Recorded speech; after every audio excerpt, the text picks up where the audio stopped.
What is up, people? Welcome to Throwdown episode 29. I'm your host, Polanco, and tonight I'm joined by Emilio Lopez. What's up, people? We got Rachael Murdock in the house. Hot with fever, but also hot. Yeah, Brett Murdock. What's up, people? Brian Munjoma. 2 weeks until GTA 5 comes out of beta, finally. Oh, shit. All right, we got a couple of our coalition brothers joining us. We got Charles, who's really up close in your face right now. What's up, Charles? Greetings, Earthlings. My man Gary Swaby, who's getting better all the time. Gary, how you been, man? That's good. Oh, I got him close. That's good. Thank you. Awesome. Got my man Dameon Percival joining Throwdown once again. What's up, boy? Dameon, how you doing, bro? I'm good. What a go on? Not much, man. We're gonna be crazy. So, and last but not least, the man, the myth, the legend, Gerard Williams, otherwise known as HipHopGamer. No change to the danger. Number one journalist. Quickly, I changed the game up. Throwdown, baby. Let's get it popping. What's up, everybody? What's good? That's what's up. That's what's up. All right. Yeah, we got a crazy show for you guys, bro. Let's do a couple little introductions here. Once again, Brady, Gary, what's going on? Are you eating some Soylent Green, or what is that? Who's eating what? Porridge, curds, and whey? No, it's breakfast. Jesus. Oh, that's British breakfast, apparently. What, You it's mean- like half 3 over here? Yeah, it's early in the morning over there. Hey, welcome to my life. Gary, give us a quick update on you, man. What's been going on? Not much, man. As a lot of you know, I was in hospital because of my sickle cell, but I'm getting a lot better now, and I will be returning to work within the next 2 weeks or so. So, yeah, I'm feeling good right now. That's awesome, man. That's awesome. Yeah, man. Yeah, we like I said, we always give you shout-outs on the show and everything. We're always thinking about you and stuff, so I'm glad you're on the road to recovery. Yeah, I really appreciate all that stuff and everybody who reached out to me, you know, when I was in hospital. They reached out to me on Twitter and Facebook and everything. Thank everybody who left comments. You know, I appreciate everything. That's nice. All right, Dameon, let's talk to you for a little because you're our featured fan of the month. Tell us how you got tell us how you got into games, man. Well, I've been playing games since. You guys can hear me clearly, right? Yeah, we hear you. Oh, yeah, you sound good, man. Okay. Yeah, I've been playing games since 1985. The original NES. You know, started on my first game I actually played was Contra. Not even Mario. Nice. It was Contra, and you know that kind of put a spark there that you know you never know what's there, and now you know it's just been gaming straight throughout. Had a Super Nintendo, bought an N64, bought a PlayStation, then a PS2. You know, tried the GameCube. You know, worked my way up. Had a Neo Geo CD. Had a couple of almost every console. Never had a 3D though. 3DO. 3DO. See, Yeah. can't even get. We couldn't get any in the islands, man. It was hard. Oh, it was hard getting him in the States. You know, imagine it was easier getting a Neo Geo CD at the time. The loading times were terrible. That's crazy. Yeah, but That's insane. A Neo Geo out of everything. That was really hard to find here too. No, It's it's funny. you can I find actually it. have. It's funny you said that. I got probably every Neo Geo game right in my crib. Every one. That's Bro, crazy. so- How'd you pull that one off? It's like cartridges too and CDs. Tone. No. I can't tell you that. I can't tell you All right, that. that's why I asked you that. Just know I got it. Just know I got it. I told you, No. remember that day I told you to come to the crib? Yeah. I would have changed your whole life, son. Your whole soul would have came out and went back in, and God would have been like, holla at your boy. Real talk. So that means some sort of Sang Shun type of stuff would have happened, you know. Yeah. Tell you, man. Yeah, no, that's why I asked you because I know how you get them, but you know. Got everything. You guys gonna keep it like that. Yeah, definitely. Now, Dameon, I gotta ask you, how did you start listening to us? Because that's an interesting story. Because you keep listening to us, even though we upset you sometimes. No, you guys, man, you guys don't upset me. You guys don't. I love a good debate. I actually should have studied law when I went to college, but you know I was more into the IT stuff. But I actually been following you guys from the Bit Bag. I remember one day I was up by my cousin. he used to live in New York, went to school in New York. So I heard him listening to the Bit Bag, and I was like, yo, like, what's that? He's like, oh, this is the Bit Bag, you know, the War Zone. And I've been following you guys. You had a little, I can't remember the name of the original podcast you had on there. That was funny as shit, though. It used to be like three of you guys. It was Tony and two other guys. Oh, that was the original Throwdown. That's OG Do we need to bring up that original theme song? Oh no, I wish I could I would listen religiously every week. You guys, it's entertaining. It's when I hit the road in the morning to do my jog. It makes me stop and laugh, and people probably think I'm nuts. But no, it's good debate. It's good to listen to. That's when I started listening to guys like Hip Hop. Yeah, he really gets my goat though. We'll get into that a little later. Shout out to you, David. Shout out to you, man. Before you continue, man. I wanted to say something. It reminds me of something that DMX has said. And DMX was in Arizona, and he was at a gas station, and there was this lady that came up to him, and she was crying because she had lost her daughter. Her daughter had just died, but it was one of his songs that helped her get through that pain. And he was like, yo, that's why he do it. Just to know that one person actually cared or admit something to them, just the laughter, the things that you was describing, that's the best, indescribable, man. It's pure love. So, I thank you just for saying those things, man. It means more than what you know, dog. Real talk. So appreciate that. All right, no problem. So, well, as you guys know, it actually inspired me to be a part of the fan zone. That's right, the fan zone, which we still have going. Yeah, I'm glad that you guys are still doing that. I mean, when STFU and Play kind of closed up shop, that was one of my things I was thinking about. Like, okay, so now what happens? Because you have the guys in the fan zone and stuff like that, and some of the other people who were contributors on the site, and it just seemed like I didn't know what was going to happen to everybody else. At least for Throwdown, we were already trying to set things in motion as to what the future was going to be. But I'm very glad that you guys are continuing to do the show. Yeah, man. The viewership is starting to pick back up, so that's good. We get called out on a lot of shit because we prefer the other console, not the Throwdown console. The Throwdown console, okay. But now it's fun. I follow Tony on Twitter, and he can tell you I give him shit. Yep, it's fun, man. I used to give him shit when I was on PSN, but I sold my PlayStation 4, so I can't give him shit there. But I give him some shit. Nah, I love you guys. You guys are good guys. You guys are good guys. So awesome. Yeah, one thing I want to bring up, because I did, like, going back to what Hip Hop said about you hearing something and it sticks with you. I remember what you said in the fan zone like a bunch of years ago, and it still stuck with me. You said, I prefer Tony over Torrance because Tony will always answer me no matter what. And it's true. I thought you guys were going to get me banned off of that site for damn sure. I thought I think what you said about Torrance wasn't right, but I appreciate the compliment towards me at least. Yeah, he answers everything now, though. Yeah, he does. Well, sometimes you gotta call. Sometimes you gotta call people out.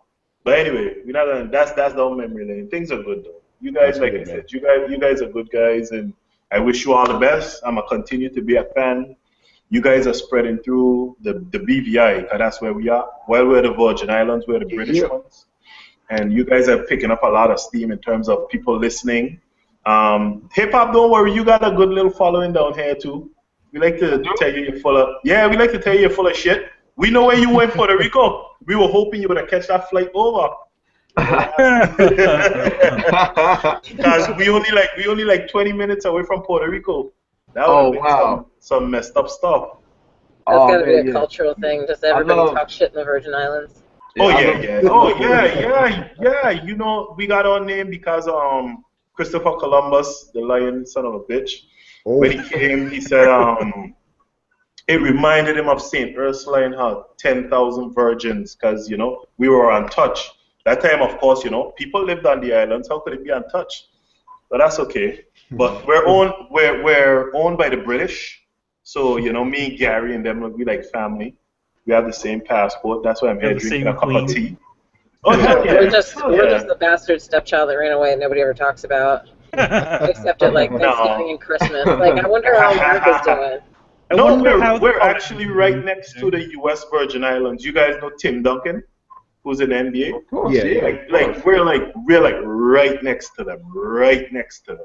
We have family. We all get along. Like just the other day, we had like a ton of them. We had like for New Year's, we had Michael Jordan, we had Ludacris, a ton of them. They just come down. Like you guys can just check up on things like New Year's party in Just Van Dyke. It's like the second to third biggest party in the world for New Year's.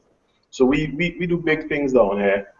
You're going to see a lot of things about money laundering. Don't believe that. We'll talk about that off air. I'm going to come live over there, man. Hey, Gary, we're British. You don't need nothing. You know what? You don't even got to bring a bag. You just get on the plane. When you get to the airport, you tell them you're looking for Dameon. You straight. Trust me, you straight. You'll be treated like royalty.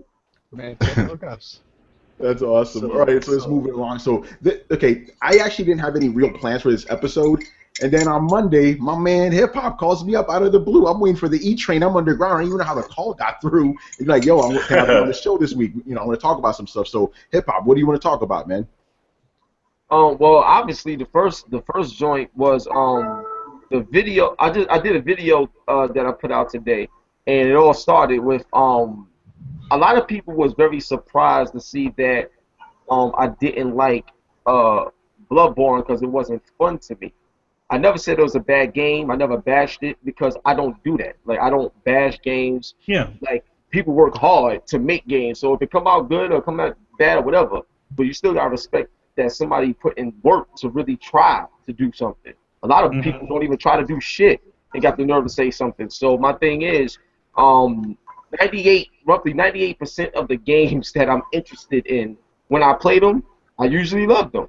It's very rare you see me not, like a game. You know what I'm saying? So I think that's what made people say why you didn't like it when the entire industry liked it and stuff like that. And I'll get into that too, because that's something that's a little funny that I see there. But Hip Hop, can I ask you a question though?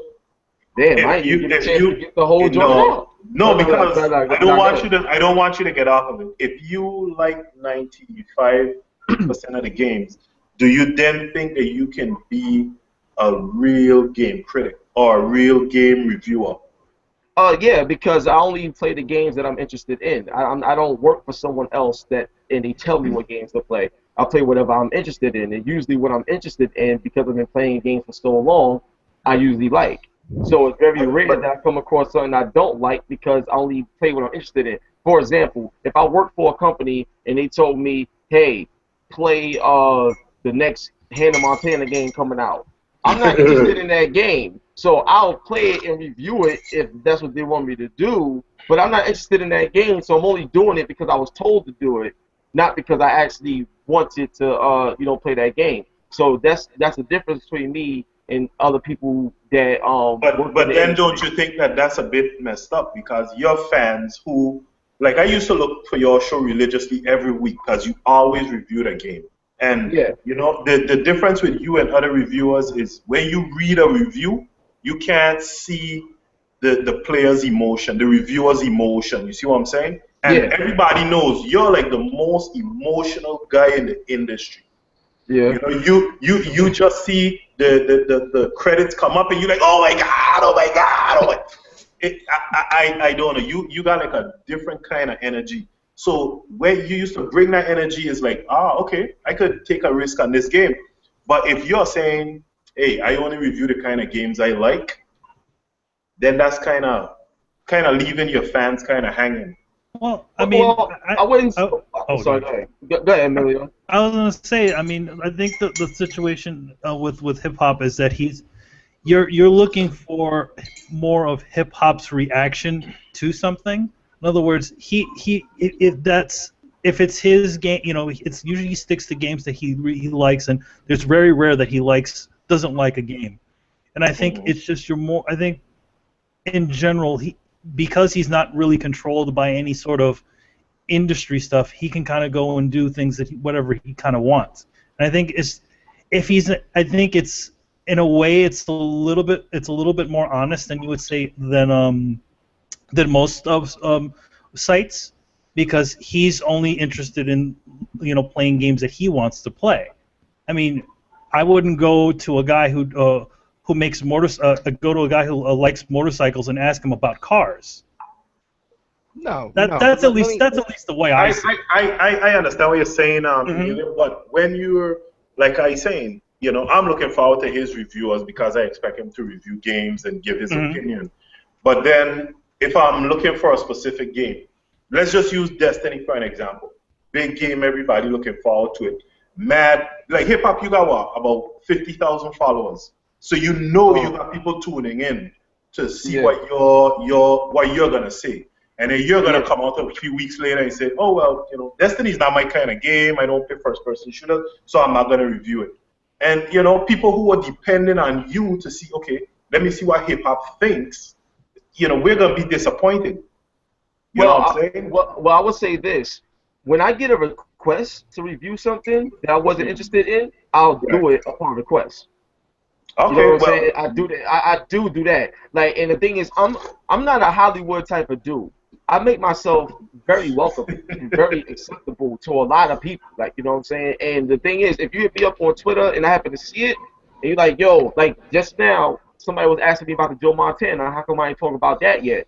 Well, I ain't talking about it yet because I'm actually setting up an interview. Because a lot of times I could think about things or something could look a certain way, but in my position, if I could go the extra distance and get some actual feedback from the horse's mouth, it'll take a little more time, but at least when I put out content, it's authentic and y'all can enjoy it, and it'll be a lot more info than you'll get from like other people, because the way I do my interviews is more like conversations. People like talking to me because I keep shit real, like, you know what I'm saying? So that's one of the differences. So if I have a request, done. I put that out. But also I've been a lot more busier because like there's no such word. There's no such word. So it's like since my partnerships, I'm a father now. I've been doing a whole lot more things. So it's like, congratulations on that. Oh, thank you so much, man. Thank you so much. So it may take me a little longer to get to certain things, but I'll still get to them upon request. But that's my situation. But yeah, for the most part, it's just like you as a consumer. You're not gonna buy a game that you're not interested in, but if you happen to hear about it a lot or just take time out to do some research on it, then it may spark your interest. I don't know, but out the gate, you may not drop the money on it. You know what I'm saying? See me, I get free games, but I also spend money because I support the culture still. You know what I'm saying? I don't just get everything for free, or sometimes I buy something that I got for free to give away. You know what I'm saying? So I do a lot, but yeah, like that's my whole process when it comes to reviews. Hey, Brett, get in here real quick because I know you want to say something. I just got a couple questions, like objectively, about the situation. Hip Hop, how far into the game did you get? Bloodborne, since we're talking about Bloodborne? Yeah. Nah, I didn't get that far, but I played for like about 10 hours. Okay. Did you beat the first boss? Nope. Okay. I asked 10 hours and you didn't beat the first boss? Okay. This brings up a good point, and this is actually like as a huge Souls fan and a huge Miyazaki fan, like I can step up and I can ask this question or say this.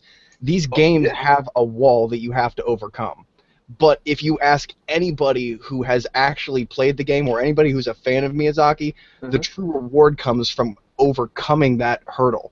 And it's designed in the first game that, first of all, until you meet the boss, you can't summon anybody. You can't level up. You can't do anything. And until you beat the first boss, you don't really have enough souls to really level up. The game doesn't open up. And it kind of abuses you, admittedly, in those first little bits because it's trying to get you to understand the way that this game plays. And so, objectively, I would ask the question, if you didn't get to what most of the fans call the meat of the game, can you say that you gave a comprehensive review, or would you say that you just said the game wasn't for you and you ducked out?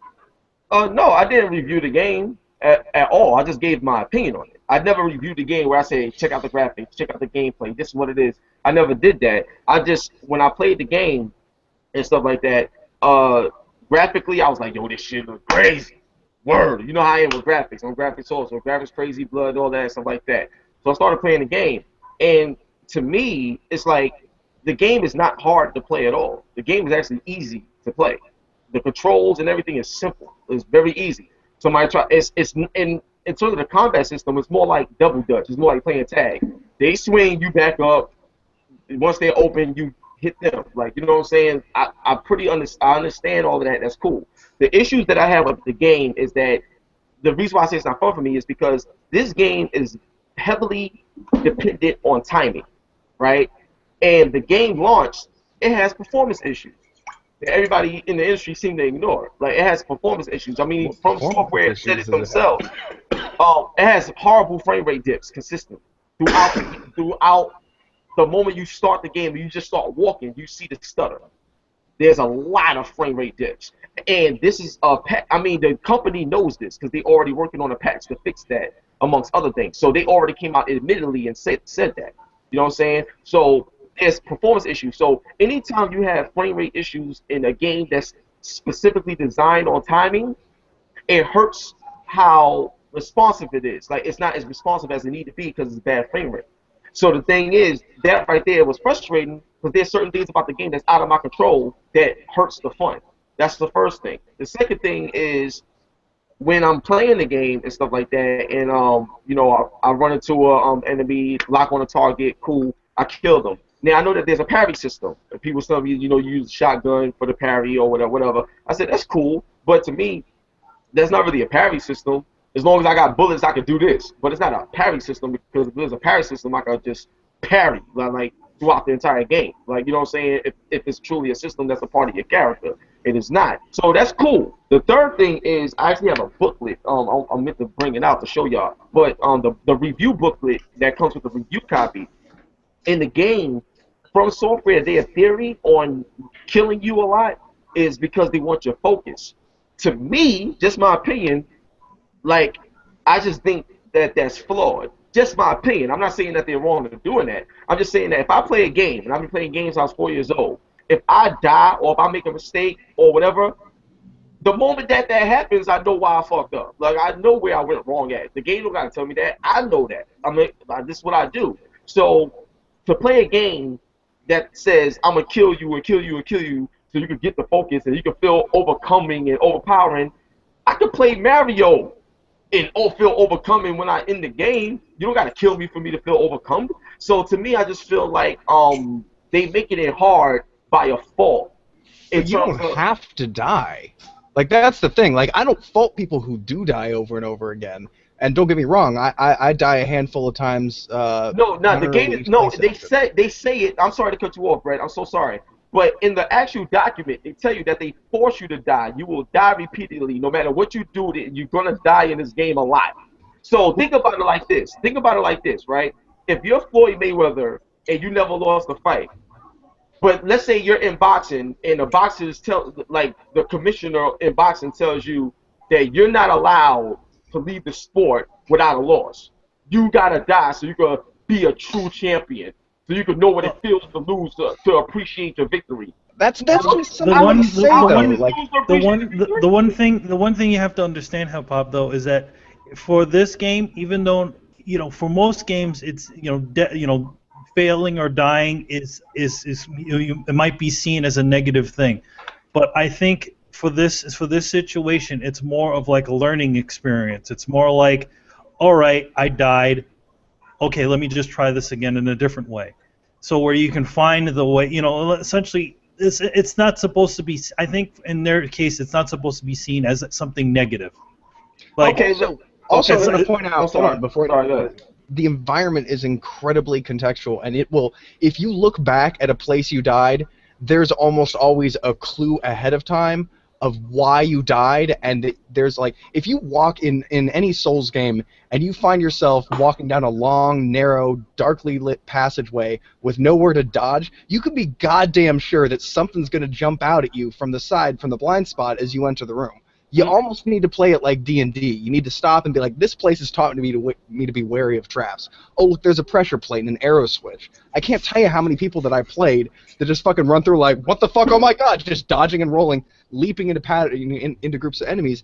And the game isn't so much situated in a way that you're punished for failing. It's just, I told Rachael earlier today, it has a very dad mentality, where you're like, I'm ready to move on to the next area. I've learned everything I need to learn. And the game's like, have you? And you're like, oh yeah, I've learned to dodge, roll, parry, all that shit. The game's like, really? And you're like, no, I'll go back and I'll do it until I get good enough. And then when you get good enough, you unlock the next area. The game doesn't have these movable, soft boundaries that you're guaranteed to pass unless you have the dedication. Like, anybody can beat these games if they're willing to sit down and unlearn some of the things that they played from AAA games. You don't run around like crazy. It's not going to... I unlocked the hidden stealth mechanic. Like, nobody knows. There's a hidden stealth mechanic in this game. If you put out your torch and wear any clothing that says it cloaks you in the night or blends you into the darkness, you can walk up behind enemies, press a power attack, they become stunned, and then you press your regular attack, and you'll do a finisher stealth move that one-shots almost any enemy in the game. So if you move slow, pay attention to your surroundings, and focus on the enemies that are fighting you, the game will never kill you in a way that feels unfair. Unlike a game I've watched him play and just been like, man, you need to stream this shit, and just because it's not just sneak around.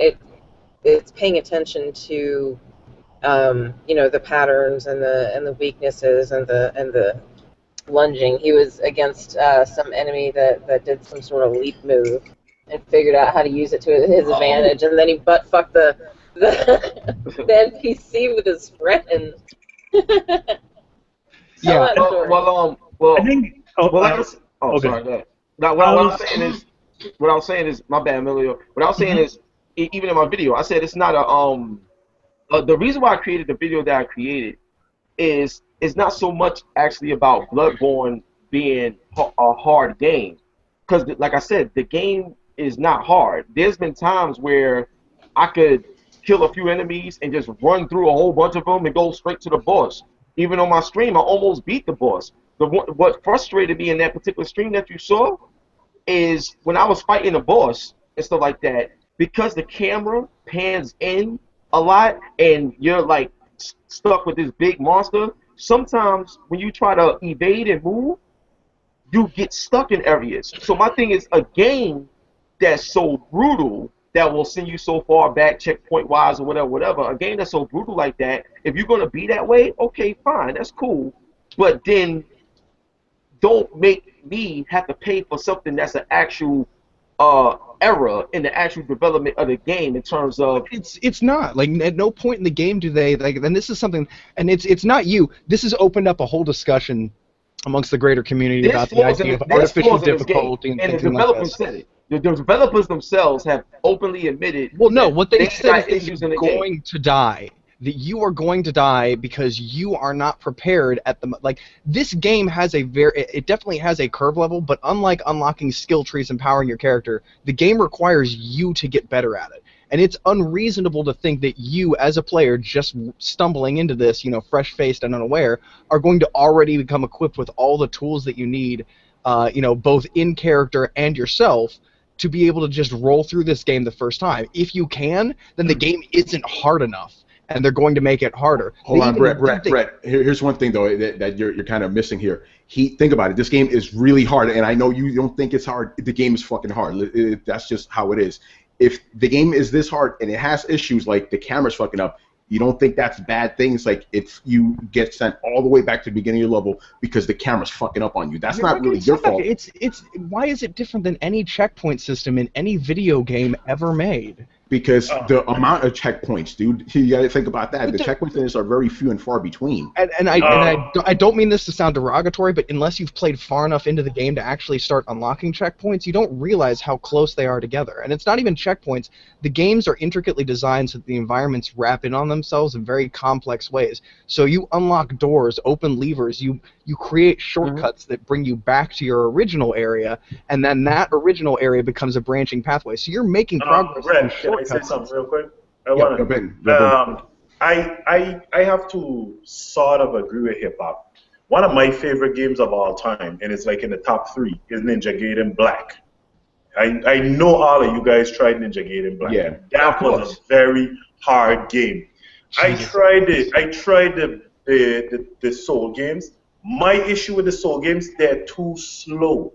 The reaction time on the game is no good. So you'll be playing the game and you see that the enemy gonna swing an axe and you try to roll, you can't roll because by the time you hit the button, the reaction time on that game is so slow. You're gonna get killed. That is my problem with the game. That's one of the main issues. Dameon, hold on, I gotta capitalize on that. And this is what I was trying to say. I don't mind a game being difficult, but don't put like this. Just like the game gets to dominate me, I need to also be able to dominate the game once my skill level get up to that level. But if my skill level is good enough to dominate the game, but there's things within the game within the development of the game that I have no control over, that's not fixed, and I'm dying. That's the problem, right? No, that's wrong. Can I just jump in like really quickly? Of course. I say something now. Go ahead, Brian. Go ahead. I'm listening. As much as people find this a shock, but I'm on Brett's side with this. And I disagree with what Dameon and Hip Hop have to say about the whole slowness of the game. Like, that's there for deliberate sake. It's meant to be there so that you have to think about what you're doing. It's not just every button does a quick attack. It's okay. This button does a decently paced attack, whereas this one does a slightly slower attack, but a lot more powerful. So yeah, but that's attacking. I'm talking about evading. Like you're meant to think about what you're doing. Like, but remember when you're moving playing around like Sonic, then the whole game will be Brian, when you're playing a game, you react based on what you see on the screen. You can't. That's why enemies have a long wind-up time. Yeah, but you can't say I anticipate of these enemies. They are long. Even though you see the enemy gearing back to swing his sword, okay, and let me say this. Button, he's not gonna react in time. He's not gonna react. You're not gonna react. Yeah, no, you are not gonna react in time, and this is something that I guess people have not been saying. Come on, I refuse to believe that. I've been playing games. I've been playing games for almost 30 years. What do you mean I can react hand-eye coordination? Not every game. There are a lot of factors that factor into reaction time. There's the time of your controller going to your console, and there's also your television. Yeah, exactly. You always tell me about that, man. How you turn on game mode, right? Game mode will definitely help you. Hold on, let me say something. Yeah, Damon, let him finish, man. In this case, the game is meant to be played at a slower pace. You're not going to be. If you were Kratos, yes, that's the way that sort of game is. But this is not a hack and slash game like a God of War or a Devil May Cry or a Ninja Gaiden. You know what? That's why it's not for me. That's why it's not for me. Yeah, Charles, get in. Oh yeah, exactly. Yeah. It's not for me. To kind of compound off of something that HSG pointed out from the manual, they say the whole "you're gonna die." What you guys are saying right now is why they say that y'all are gonna die, because you can't get out of the mindset of Ninja Gaiden and God of War and stuff like that. You have to adjust to what they've said, like the whole weighted weapons kind of thing, them being slower. I guess in my mind, I feel like it's more realistic because, all these different characters, of course they can't move like freaking Hayabusa from Ninja Gaiden or Kratos, and he's a god or whatever. It's more realistic, and you guys seem to have a problem with adjusting to what the game is giving you. You're just complaining about what it doesn't have. No. Even when you're playing with Kratos or Ninja Gaiden, when you use a heavier weapon, the reaction, of course, it swings slow, so you adjust to that. Like those games are so different from this. You're not playing as a god. They are different, but my thing is, this for me personally, it could be a great game. It's just too slow. All right, hip hop, get in real quick. So here's my thing. So like now that we spoke our opinions on that, the reason why I made the video, it wasn't just talking about Bloodborne as a game, whether I like it or not either. I noticed something in the industry when it came to Bloodborne, and it bothered me because of how unfair these so-called reviewers have been. So I love when games get high scores and everything is good and they push the culture forward. That's great. But I'm more concerned about things being fair and less biased. Because we've seen, whether it was Jeff Gertzman back in the day or whether it was EA Machinima with Titanfall, where things was monopolized and paid for in terms of scoring and things like that to generate money and revenue. So them is fighting words. That's why you're getting your backslash, homie. Look, here's the thing. I'm gonna put aside this shit real quick. Let him say what he needs to say. Let me finish. Sorry. Let me finish. So what I'm saying is this, right? I never once said Bloodborne is a bad game. I just said it wasn't a fun game to me, and it was boring to me because of the things I was going through, and it doesn't make sense to me that it's happening this way. So that was that. That was my own personal. But when I look at a game that comes out, whether it's Assassin's Creed came out and had problems, had performance issues, it got slandered, cool. Or you can have a game like Metal Gear that can have long load times. They'll get a perfect 10 or 9 or whatever. Bloodborne comes out. It got long load times, it has performance issues that's known. But it seems like everybody overlooks the problems of Bloodborne from a technical standpoint and just say it's great, it's great, it's great.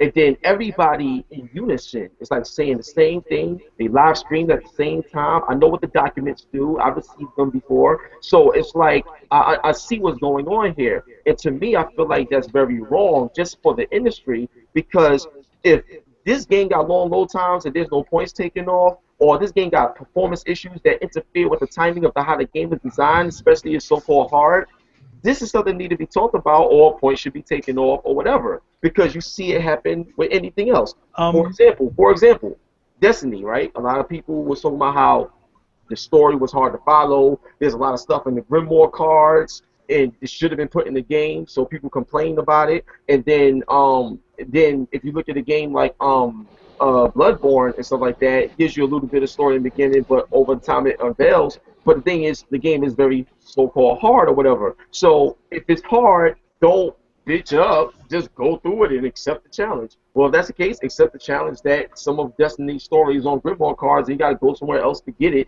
and read it. That's a challenge. Like, it just seems so unbalanced and unfair in terms of the way the industry treat certain things. And the last thing I want to say is, if a game reviewer don't like something about games in general, then it should be the same way across the board, not singled out depending on what money is involved, or depending on your biasness to a certain game, platform, genre, or whatever. I feel that if you're going to be professional and you don't like certain things, it should be across the board and not singled out. That was one of the reasons why I made a video, because I see the imbalance.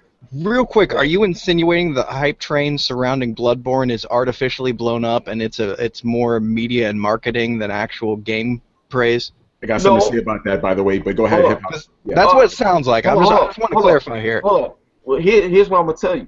What I'm saying is, I feel that there's problems with Bloodborne that's purposely being ignored, whereas other games that may have the same issues is not getting ignored. And maybe that's because they're not actually problems, and all I'm hearing is a bunch of excuses. And this is actually me coming from PC Master Race. I don't give a flying fuck about Bloodborne, honestly. I tried it and played a couple of hours, and immediately what I went on Twitter was I was like, I guess I'm not good enough for Bloodborne. I'm more like an instant gratification junkie. That's why I stick with GTA. And I haven't picked it up since. I acknowledge that was me. I've dated little bitch asses like you. Oh. Who want to sit there and go after the game and say, oh, the game is broken, the game is this, the game is that. Why do you think it's not being addressed? Because it's not happening widely. Okay, first off, I don't think I know who Rachael is, but I never say anything to you to disrespect you, sweetheart. So just please show some respect to me. I would never, you know what I'm saying? That's just hip hop. That's just how she is. I'm just saying, like, yeah, don't take it personally, man. That's just her personality. Don't take it personal. Don't take it personal. No, that's just Rachael. Sorry, man. No. Listen. Let me tell you something. Like, I don't come from that. Like, you know what I'm saying? Like, I don't know you like that to play around with you like that. Like, if I known Rachael when you was hanging out, when you bugging out, and she said that, and I knew her, then it's like, okay, cool, we have fun. Okay. Roll back the offense. Roll back the offense. I apologize for that. Everything else I said, though, is valid. If it was the game's broken, the game's timing is bad, the game this, the game that, then I think it would have been addressed instead of, I don't know, people saying that it's maybe he got a buggy copy or something like that. Maybe for some reason like his system is bugged, but it's not bugged at all. I have been playing. Dude, I played like 30 hours in the game. There's no performance issues. I have been talking with all of my friends. There's no performance issues. Just to add on to it, like I watched you play the Twitch stream when you went through it, and the issues that you're complaining about now, I didn't even see you experiencing then. All I saw was like you kept trying to do the same thing every single time and dying the same way. You never learned from and I can understand when you say the whole it's not for you, but then like you say that and I'm like, okay, that's cool. But then you go into this whole thing, comparing it to other games and stuff like that, and it throws me off. It's like no. I got something I gotta say at some point. Someone asked me, hold on, just to address that real quick before you go, Brett. When I mentioned other games, I was given a reason and a comparison on why I feel Bloodborne to me wasn't fun for me, and it was boring to me. I never once said the game was bad. I said the game is a good game. It's just not for me. But it does have have performance issues. It does have performance issues, and anybody that knows me knows that I analyze everything when it comes to graphics and performance hard. Like I analyze hard. Like so does that actually? So does that excuse Grand Theft Auto? Because Grand Theft Auto has a lot of performance issues. Yes, it does. It has had performance issues ever since the first open world version of it, where you're falling through the world or you're doing anything. I think to an extent, I do think that you are right that some games do get a pass depending on the content of the game. I'm not a Grand Theft Auto fan, but I understand why they give the game a pass because of so many things that you can do in the game. Okay, you fall through the earth sometimes, but you can kill everybody on the planet. You can do 100 missions. You can do anything you want in that game. So that's the kind of thing that you have to. That's the thing that the people tend to give. It's a scale. When you're reviewing the games, it's a scale. And like one of the issues that I'm having, or necessarily, I can't peg where your feelings lie, because when Order was getting bashed for its issues that were actual issues, you defended it, and then you said that we should be less critical, and you've taken the stance that critics are kind of hurting journalism by being overly negative, and then I see you talking about Bloodborne and you're completely negative the whole time, even knowing that you haven't experienced that franchise. And like this isn't a lot of things that I don't see that match up with you is because this isn't a new thing. Like Bloodborne is a new IP, but it's a Souls game. Everybody knew what they were getting into when they got the game, and it felt like you just didn't do like the research on it, basically. Okay, well, let me explain something about that. Like, I knew what the Souls games was about. Like, I already know. I've seen them before. Like, I already know what they're about. Everybody and their mama from talking about Dark Souls and Demon Souls, all this other stuff. I already know the conversation. Like, I already know about that. You know what I'm saying? I seen Bloodborne at E3, like behind the scenes. I already knew what the game was about. Like, I seen the first boss. I saw that battle way months before the game even came out, like behind the scenes already. So I already knew what the whole game was about. When I saw it, I was like, graphics is crazy. This shit look hot. The art direction is insane. I just gotta play this game. You know what I'm saying? So I played the game, and like I said, it's not a bad game, nowhere near it by far. All I'm saying is that if I play this game and it's that technical and the timing is that important, then everything in the game should work to perfection if perfection is expected from me as a player. Like, how often did you really run into this? Because I watched you play, and I didn't. Even during the stream, you didn't complain about the things you're complaining about now. He did complain about the performance issues. I guess I didn't stay long enough because like I never saw the frame rate I've seen like very sparingly in there because I haven't bought it myself. Let me ask you a question, Charles. Let me ask you a question. And Charles, Rachael, everybody that's listening in.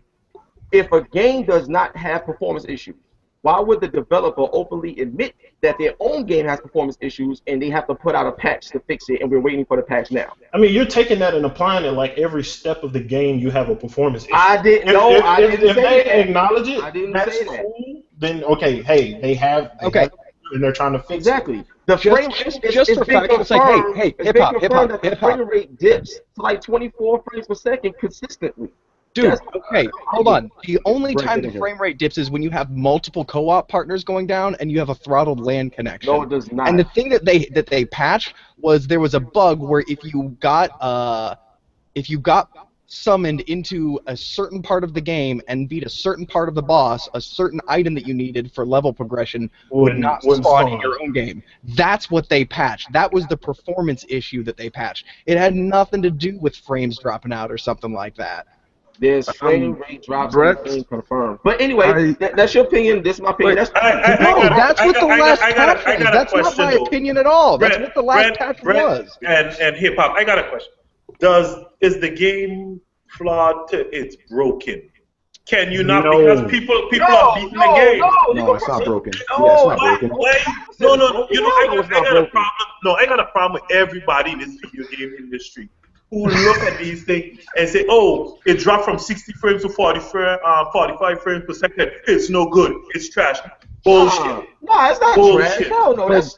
But Dameon, Dameon, that's like a whole... No, Brian. Everybody knows. Especially in the Super Nintendo era, every game used to slow down to a crawl. Did that make the game less fun?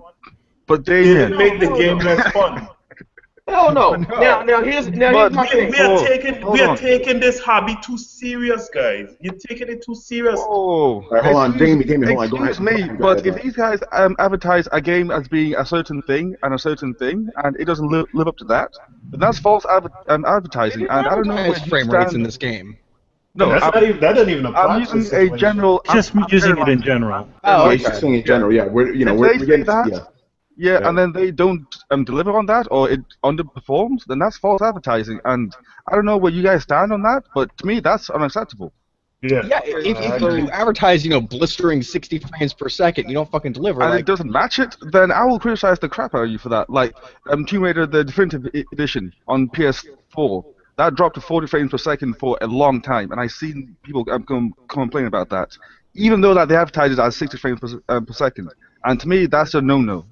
You don't advertise something as being something that it's not. That's unacceptable, regardless of what I agree. I can agree with that. That's false advertising. But at the end of the day, none of these games can ever be perfect. None. But then at the same time, it's like I'll give you an example. Right? Like, why shouldn't it be perfect? No. How long has this industry been going on for? But Brian, here's what I want to say to you and Dameon and everything. It's like if a person is playing Street Fighter, you know what I'm saying, and let's say your Street Fighter got frame rate dips, or if you're watching or if you're playing PlayStation now and you stream the games, and let's say the stream cut in, or if you're playing 2K online and you get lag because you're online, like those type of hiccups and stuff like that is horrible if you're playing a game and you get those hiccups. If you play Street Fighter right now offline, let's say you play Street Fighter offline right now, right? Count frames because they want to get that good, and every timing is so important. Certain games, timing is very important. With Grand Theft Auto, you don't really got to worry about timing like that because that game isn't designed that way, where it's that meticulous.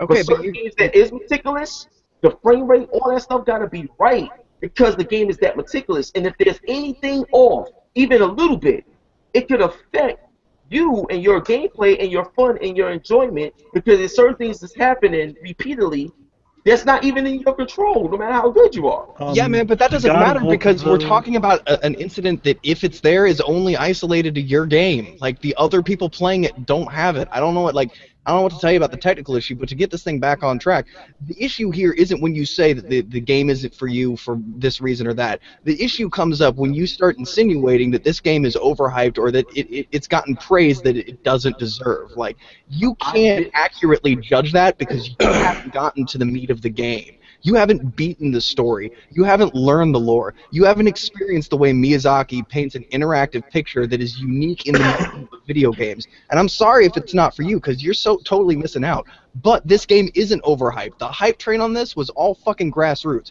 because Miyazaki builds an awesome fucking game, and he is known for delivering a quality product. He's one of the few people in the industry that delivers consistently exceptional, amazing games and caters to his fan base in a loyal sense. So, but I'm not done. I'm not done. Hold on. I'm jumping hip hop. I'm jumping after break, because I got something to say on what he's saying right now. Go ahead. Okay. Finish up. Okay.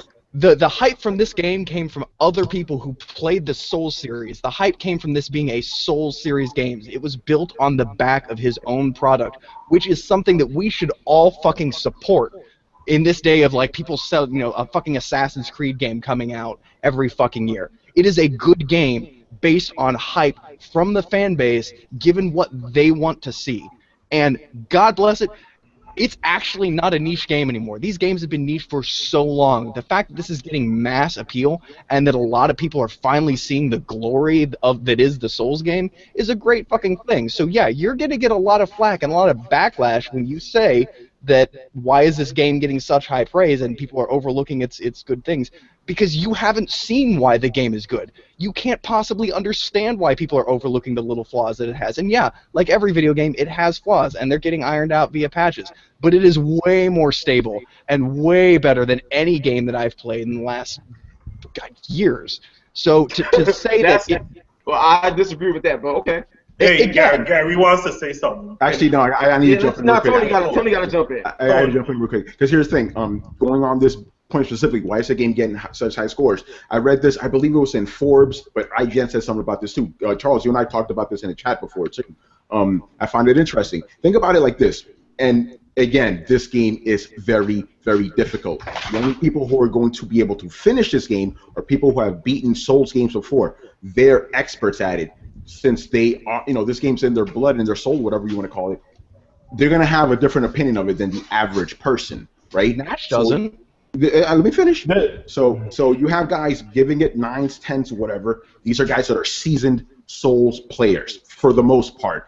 They understand this game. Then you have other guys from these same websites that are not Souls players, and they're like, this is too fucking hard. I can't handle this. Those guys are more indicative to me of the actual like vast audience out there than, you know, these, like, you know, the guys that are reviewing the game. The guys that are reviewing the game are experts at it. So you're gonna get that skewed kind of like view out there, these 9s and 10s and stuff. So I find it very interesting how this game is on PS4. You know, it's like a high praise game or whatever. But it's not for the average person. It is not for the average person. The average person does not have the kind of patience to play this game. Dude, this game is not like a Souls game. They actually went out of their way to swap the buttons of, like, where you're getting into the minutia of it. It still has the Souls thing of you will have to be punished consistently until you learn how to play this game. That is you know, Zelda was like that too. Yeah, but the original Zelda was like that. Original like that. That was like 30 years ago. People don't play games like that anymore. Ocarina of Time was like that. Yeah, 20 years ago. People aren't used to that anymore. People are used to easier games. Here's the thing. Okay. All right, so the reason why I called bullshit on that article when we first talked about it is because he painted a picture where it was these scores were like glazing over the main focus of the game and not explaining that it's hardcore. Even just from the people in this panel, the first thing that we've said about this game is that it's difficult. Every article that I've seen about this game talks about how difficult it is and how that is the appeal. If they feel like they're not informing the average person about its difficulty, I don't know any other way that they can do it, because the promotion and the commercials for these damn games talks about how difficult it is. So if you go into it and then you're suddenly surprised that it's difficult, maybe you should just, you know, not play these games because you're an idiot and didn't pay attention. Yeah, I do agree with you with that, because it's in your face. This game is fucking. Yeah, because he said that these reviews make like pad the sales because it talks about how. I don't know about that, but I'm just saying that the people reviewing it they're of a certain mind frame. Understand? They're not the average reviewer person. They're But guys who are not good at even Dark Souls saying. games. But the people that are reviewing it aren't even trying to trick you into saying that, hey, you can make it to the end of this. It's fairly easy. Oh, no, I'm They're not like, this is a really difficult game. The reviews, like, they talk about the rewarding experience once you figure out how to do things. I don't think there's a problem with criticism, like how this game is being portrayed. Like, not really that, Charles. But the thing is, like, think about it. I'm talking about the average person. I know you don't like, me talking about this, but the average person, what do they see? They see a 9. I'm buying this fucking game. They're not doing. Okay, but whose fault is that though? That's the consumer's fault. It's the consumer's fault. Yeah, that's the consumer's fault. Like, it's to be a journalistic issue, and I'm like, okay, if you see a score and there's 1,000 words and you just see a score and you go for it, whose fault is that? That's your fault. Yeah, I think this is a situation like Final Fantasy VII. You know, when everybody saw those commercials on TV and they were like, "Oh my God, this game looks so amazing," and then they finally played it and they're like, "Oh man, you can't actually play it. You got to do it like turn-based." I don't like that. I think that happened a lot to people. This is almost a very similar situation with this kind of Soul games, where like they look really great, and the thing is that again in a commercial it can't tell you how hard a game is. Even if somebody says, "Oh hey, this game is hard," people still need to be told. If they actually play it, you'll find out. Oh God, it is hard. Yeah, and then one of the cool things, like people can't even say that, like, hey, in the trailers you're being a complete badass, and it looks like. It's fairly easy. No, in the trailers for these games, they're dying too. So, Gary, get in here, man. Yeah, what I was gonna say is another reason why this game was so overhyped is because it's an exclusive game, and that alone. And PlayStation ain't got no games, right, Gary? They do now. But yeah, that alone caused many people to buy into the game that didn't know what they were getting into, and I think that's the cause of a lot of this controversy as well. I wanted to bring up though. Check this out. The next thing that relates to this Bloodborne thing, and I just want to ask everybody on here. The word fun, right? Yeah, like I'm nip this in the bud, but go ahead. Yeah, like I'm just saying, when I play games to have fun. Now the thing is, we are gamers. I'm pretty sure we all can say that. So we're gamers. So whether we go to E3, all the money that we spend on TVs and headsets, just the culture and everything like that, some of the bullshit that we deal with in our personal lives or whatever, when you throw a game on and you get a kill or you get a good challenge, or you just achieve something, or you playing with your friends or whatever, those moments to me are legendary moments, unforgettable moments. Just sharing that with people and just having fun and seeing the creativity that these people are making. You know what I'm saying? Being a gamer. And what I was trying to say is there may be a game or a few games or whatever that you may not find that was fun for you to play. You didn't enjoy it because it wasn't your type of game or whatever, like my case of Bloodborne. That's fine. But in terms of gaming as a culture and why we play and why we do this, there's no way there's no way you can willingly choose to dedicate a lot of your time to something and enjoy it and not find no sort of fun in it at all. Hip hop, I disagree. And I'm willing to bet everybody on the panel here, you get more satisfaction when you get a good challenge and you beat that boss or that enemy and you get up and say, yeah, that's to me the fun of being a gamer. Not when I just breezing through everything casually. Nah, fuck that. I don't want that.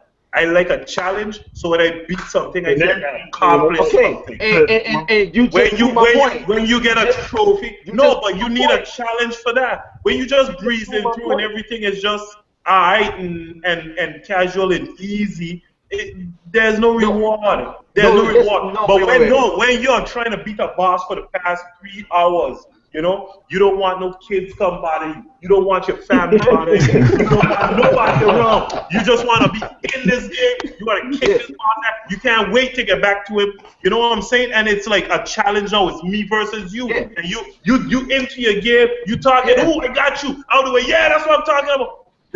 That's fun, right? That's the fun of being a gamer. That's fun, right? Okay. All right, hip-hop, go ahead, man. So that's my point. Dameon, hold on. Hip-hop, go ahead. Dameon, you just supported what I'm saying. Like, every game is different. You know what I'm saying? I could play Street Fighter or I could play Bubble Bobble. Like, you know what I'm saying? I could play Q-Bert or I could play Call of Duty. It don't matter. The thing is, for everybody, you got different types of gamers out there and all that type of stuff. But the fact is this, when you play games and you enjoying it, however you enjoying it, that's the fun of it. And that's what I was trying to tell Torrance, I was trying to tell Tony, that every game you may not find some fun in or whatever, but gaming as a culture and why we do it and why we got into it in the first place is because we enjoy it and we have fun with it, and there's always fun in it. Now, to me, I get so much fun in playing so many games. I can play Infamous Second Son and have fun when I get new powers and beat the boss and this and that.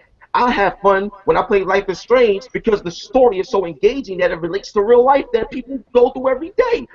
There's so many different things, but I find fun in it because of the energy and the creativity that I never thought was possible from Atari 2600 to now.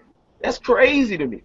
Yeah, here's the thing, and it's a matter of that three-letter word. That's the compounding things here. So let's just keep it simple for everyone. Entertainment. We all play games because we want to be entertained, right? Right. Let's keep it at that, right? No one's gonna play something that's not entertaining, obviously. But obviously, the word fun is different for different people.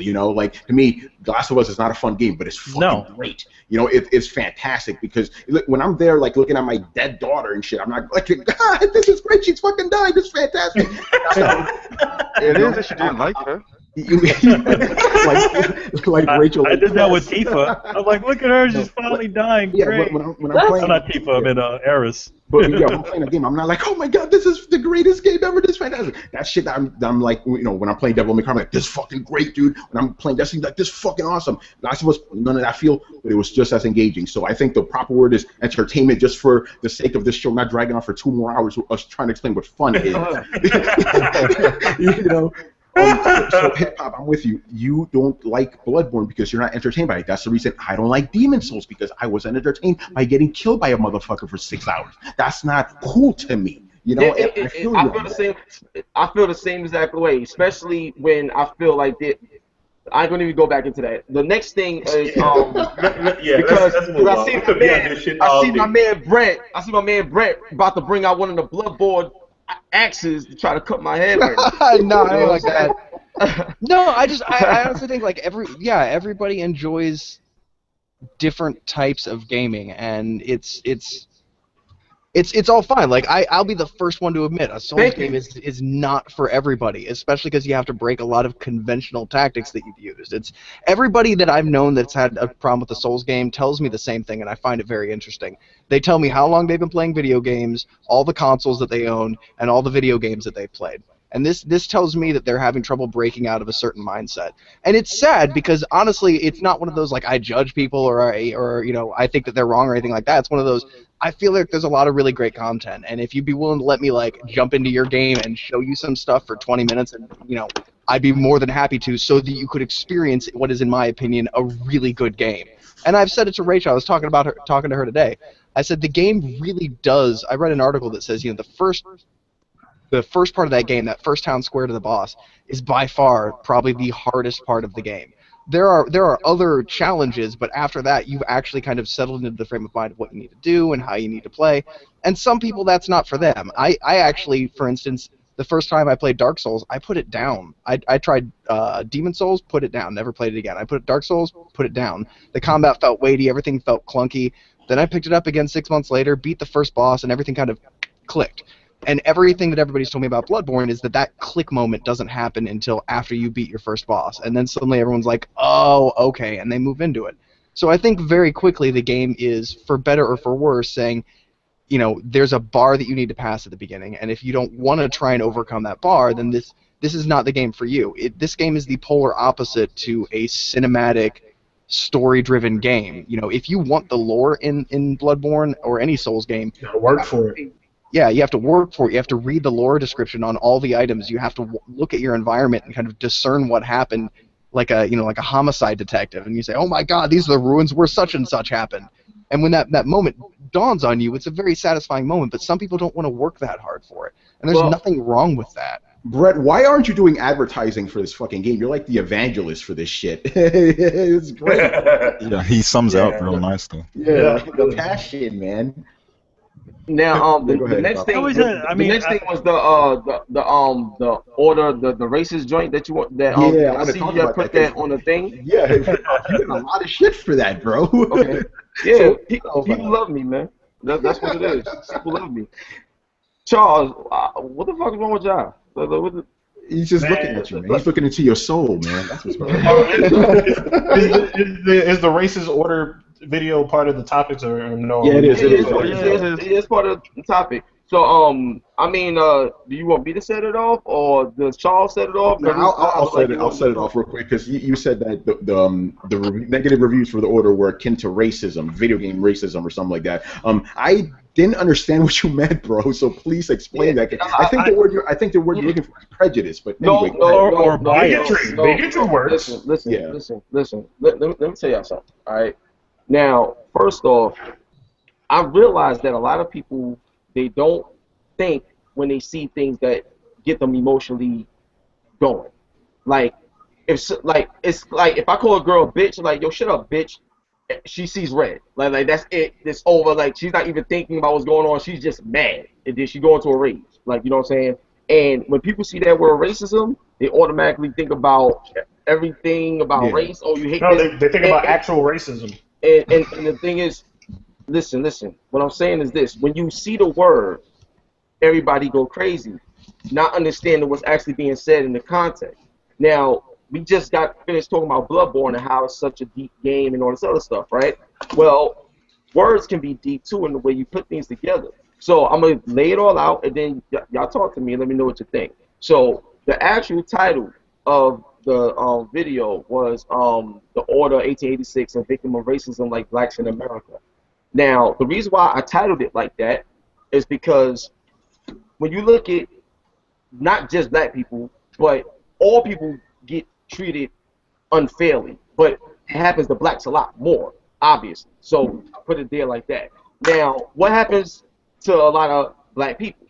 Like, before we can even say anything, we're already prejudged. We already got strikes against us. Everything is harder for us just because of the color of our skin. Like, a lot of people don't even want to give us a chance in conversation. We're already doomed just because. Just like in the court system, it says you're innocent until proven guilty. With a lot of black people, you're guilty even if you're innocent because you're black. Like you're already by default a fucked up person because of something that you can't control because you were born this way. So what I was saying about the way the order was treated, and it's not just the order, it's other games too. But the reason why I mentioned the order, because at a particular time, that was the one getting all the heat. Yeah. So that's why I utilized that game.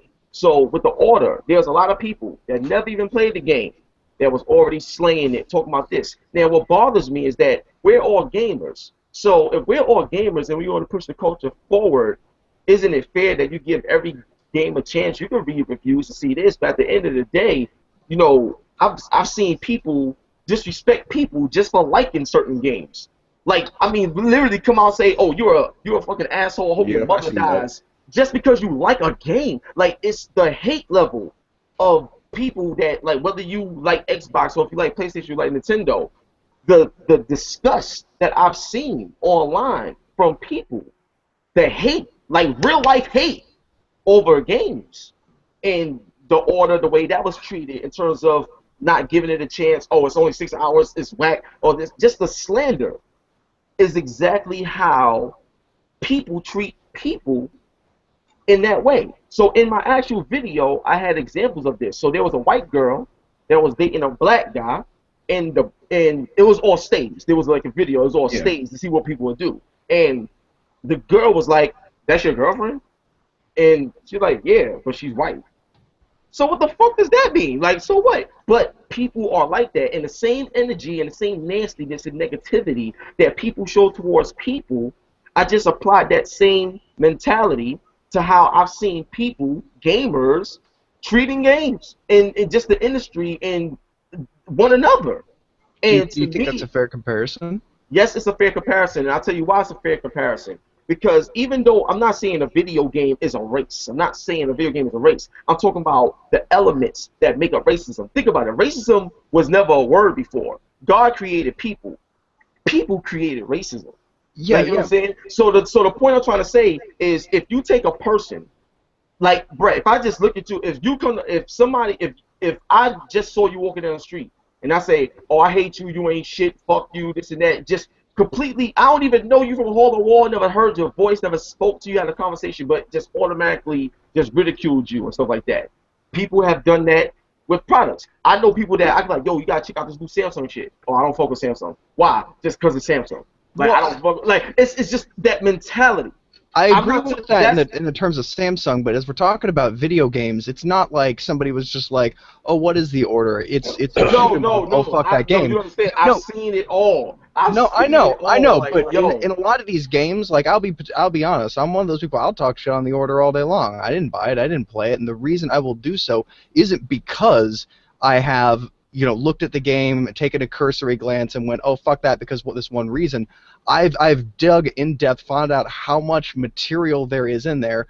Granted, it has a super high production value, but I don't think it's it's a good value for the money. Moreover, I don't think that the industry should be rewarded for giving you less polished content for more of a price in what's slowly getting less game for the same price, because they don't want to actually make the jump and charge more for games. That's a whole nother story, but in that example, it's not like saying, oh, he's dating a black girl, oh, fuck her. It's saying, oh, he's dating a black girl, what's she do for a living? Oh, she's a stripper. Oh, her last boyfriend was a 65-year-old man. Oh, she wears gold everywhere. That bitch is a gold digger. That bitch is a hoe. I don't need to know her to know that she's a hoe.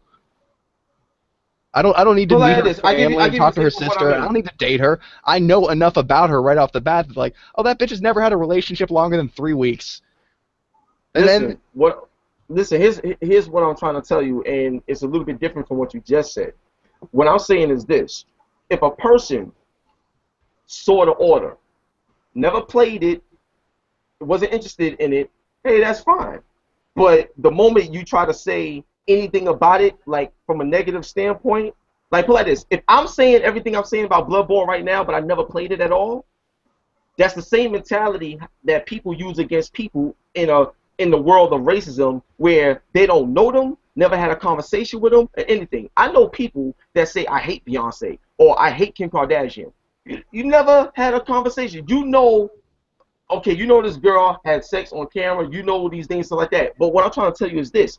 In life, have you ever did anything that was wrong? Would you want your entire life to be judged on one mistake you probably have made or whatever? No.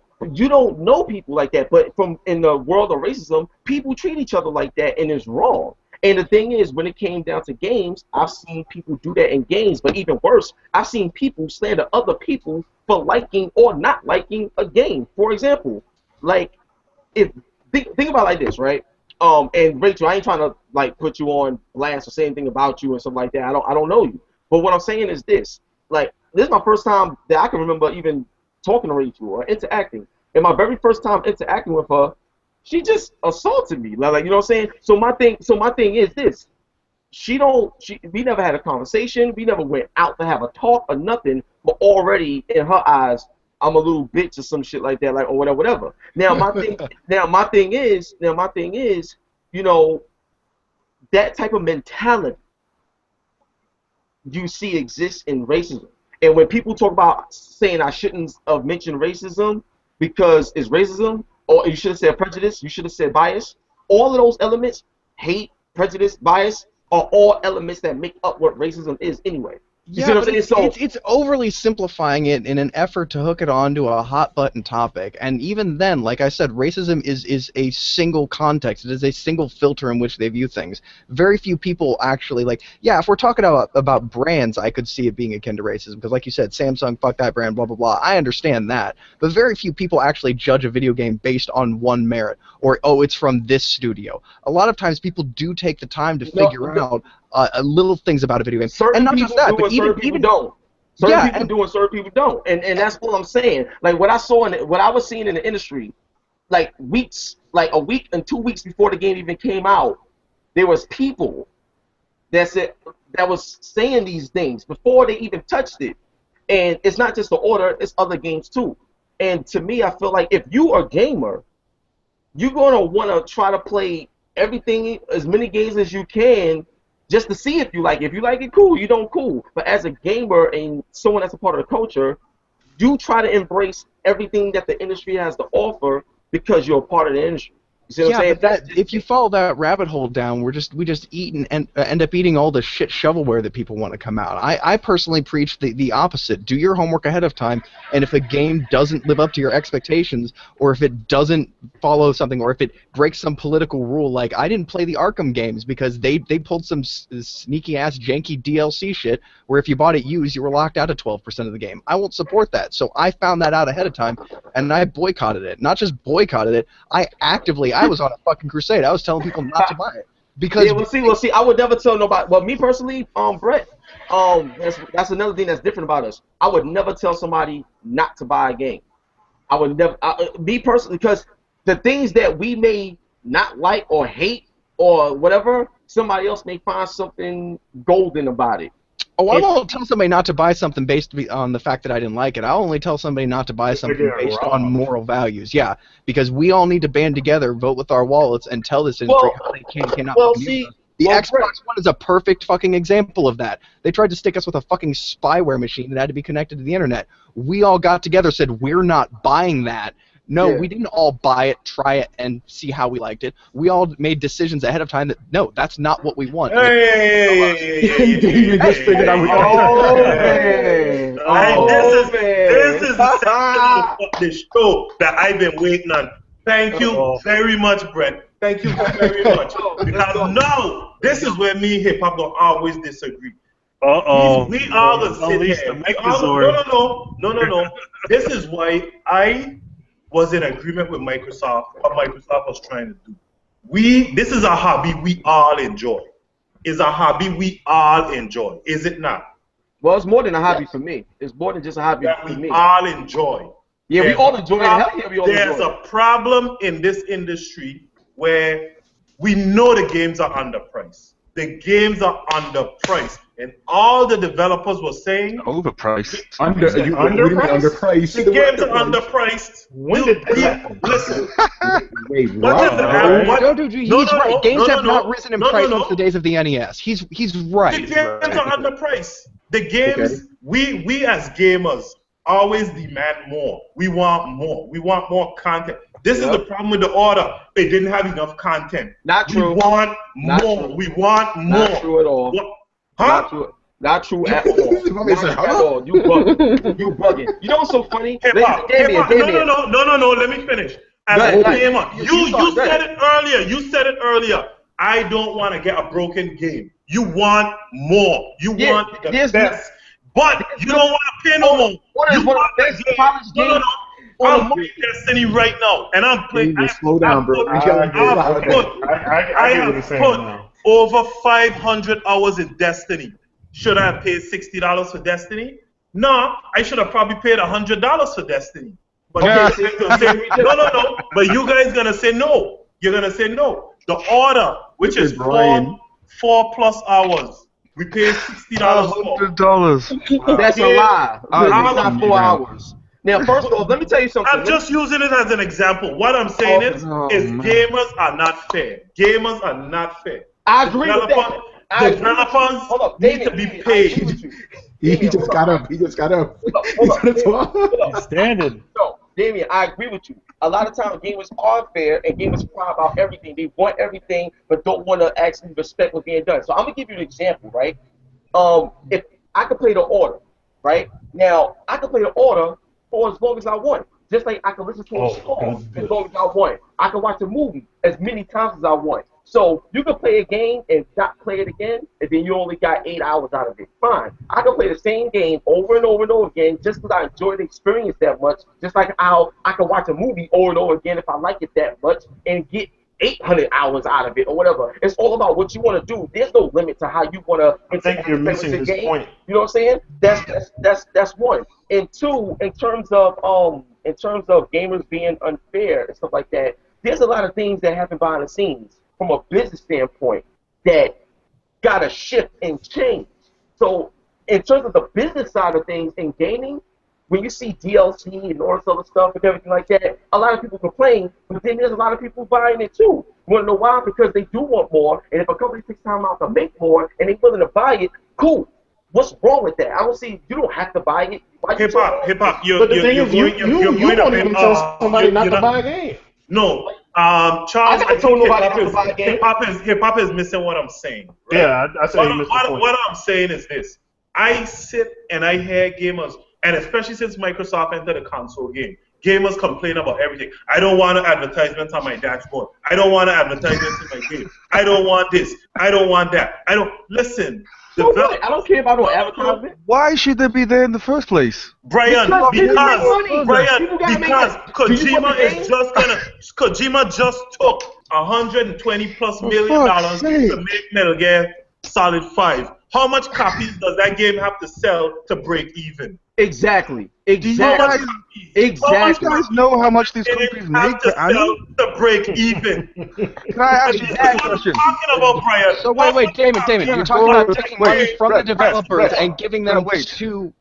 But wait. What? How much money? Guys, calm it down. Do you guys know how much money these companies make per annum? Just out of interest. What do you mean interest, bro? How are they gonna make games if you don't want to buy the game? You want to buy the I have one question. How much money do these companies make per year? Who the fuck knows? How much?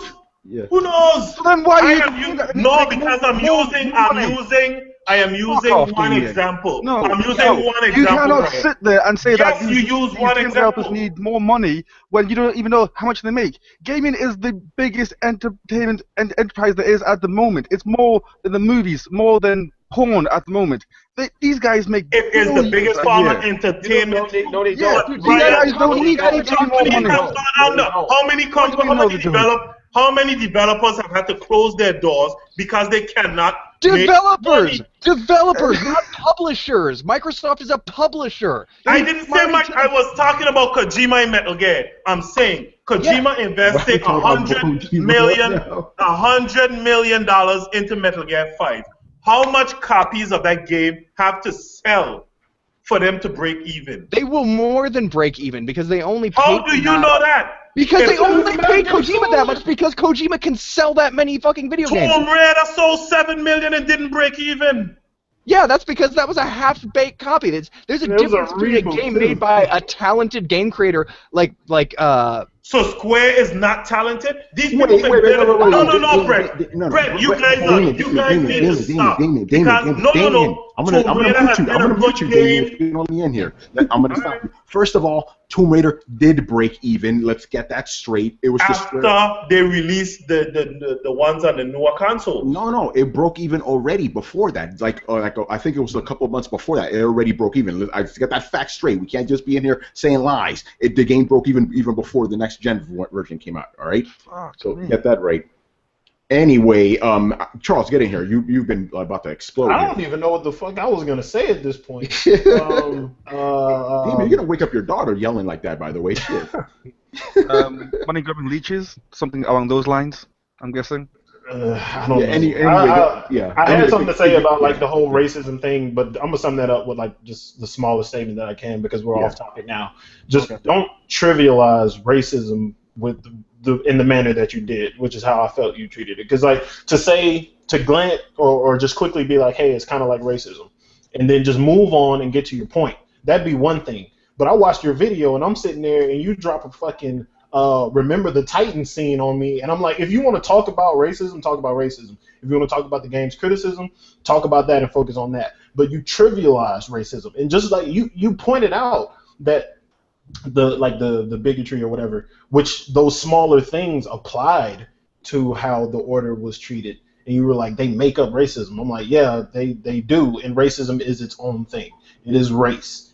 It is race. Like, these games are not a race. Just like what Brian said, you know, like if you talked about like brands and stuff, that'd be completely different. I appreciate that when you came on this show, you thought about it more and you actually had more to say about it. But when you did the videos the first 2 times, you didn't actually think about it before you put those out. And you have followers. You have a lot of followers, and I have a lot of respect for you, like, for that. But you got to keep in mind that you need to think about these things before you put this shit out there. Yeah, Charles, I did think about it. That's why I put it out there. And the second thing I want to say to your point is that I explain a lot of things via analogies. And a lot of times, if people don't want to follow me when I say something because they want to just take their feelings and roll with it, then no matter what I'm saying, it's going to go in one end out the other. See, the thing is, one thing about analogies is that that's how you bridge the gap. That's how you make people relate. When I did a Remember the Titans scene, right, that scene was about a black person uniting with a white person so they could learn about each other, and then you realize that you hating each other for no fucking reason. Now, when you look at the game industry, how whether a person say, I hate you because you like PlayStation, or you're an asshole because you like Xbox, and all this other stuff, if you shut the hell up and come together as gamers because you both love gaming, you might learn stuff about the other game or the other system or about each other that you didn't even know how ignorant you're being. And that's the analogy there.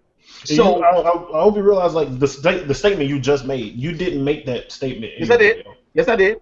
Watch it again. Yes, I did. Okay. I made that exact same statement. Hip hop, you're my boy and everything, but dude, the way you said it tonight, I totally understood it. I totally understand. It's like that's what I'm saying. Like the analogies you just didn't in both of the videos, because I watched the first one and then I watched the follow up, and you started off the follow up and you started off on the right note, and then you started dropping those clips, and the analogies you made were so off base it didn't make sense at all. That's why I said I appreciate you put more thought into it before you came on here. It made more sense. The way now let's get to the larger topic, because I think I appreciate that, Charles. Thank you. Here's the thing, though, and just to get to the heart of what you're trying to say, I think you're right about that. I think with certain people, hey, this game has a lot of QTEs. Hey, it's a lot of cinemas. Fuck that. It's going to be shit. That's a form of, like, you know, not racism, obviously, because it's not a race, but it's a form of, like, you know, not bigotry. Discrimination is the word. Discrimination. Let's go for that. It's like, hey, or you know what? Like, hey, look, this game is fantastic. It's a JRPG. Fuck that. I hate RPGs. That's the same kind of shit you're talking about. I think that's what you're trying to get at, right? Like with zombie games. Because Tony, you know, like I'll fucking like bust a blood vessel talking about the way people use words and shit, because we just talking about fun for like hours. And then this relates to what HipHopGamer is saying. Like, we had other Zinc jump on that post and say Bloodborne is overrated, and then the next comment, I've never played Bloodborne, and we're like, so how can you say it's overrated if you never played it? Yeah, exactly. Other Zinc, man. That's because, like, see, my thing, like I said, Bloodborne, I spent a considerable amount of time with it. It's not a bad game. It just wasn't fun for me for the reasons that I gave, and that's it. And I never told nobody not to buy it. I told people that if this is something for you, go get it. And I was excited about the review scores, and I was hyped about it. I just don't like unfairness. If Tony and Charles, I'm gonna put y'all up against each other right now. Tony and Charles. Tony, if you do an essay, Tony, we do that enough. We do that already. Now check this out, Tony. Yeah. If you play a game and you beat it in 4 hours, and I give you the trophy, right? Charles, if you come to me and you beat the game in the 4 hours, and I say, nah, like, I'm not, no, you ain't earned it, and you ain't this. What's the difference when I did the same thing? What's the difference between the two? And that's like my point, that whole unfairness. But see, this is another analogy that does not really. So you guys got back to this racism nonsense? No. It's not racism. We're just trying to get him to explain, and I think you actually explained it very well. If I gave you a trophy for doing something good because you earned it, it's great. But if you do the same thing good, but I don't give you your just okay, so you're talking about the criticism of the different games. If you criticize Assassin's Creed and you criticize this particular game for being too hard and too many load times and too much this and frame rate that, if you judge those games and take off points because they're like that, I expect the same thing when I see it in another game I will clarify that I agree with the base of your statement. Yeah, so do I. But your criticisms of Bloodborne still don't apply in this situation. HipHopGamer, let me throw an analogy back at you. If I gave you two steaks, one was a 4-ounce steak and one was a 12-ounce steak, right? Mm-hmm. And you took the 12-ounce steak and you only ate 4 ounces of it because you only wanted 4 ounces of steak. Is it the same value? Is the 4-ounce steak as good as the 12-ounce T-bone? Wait, is the 4-ounce?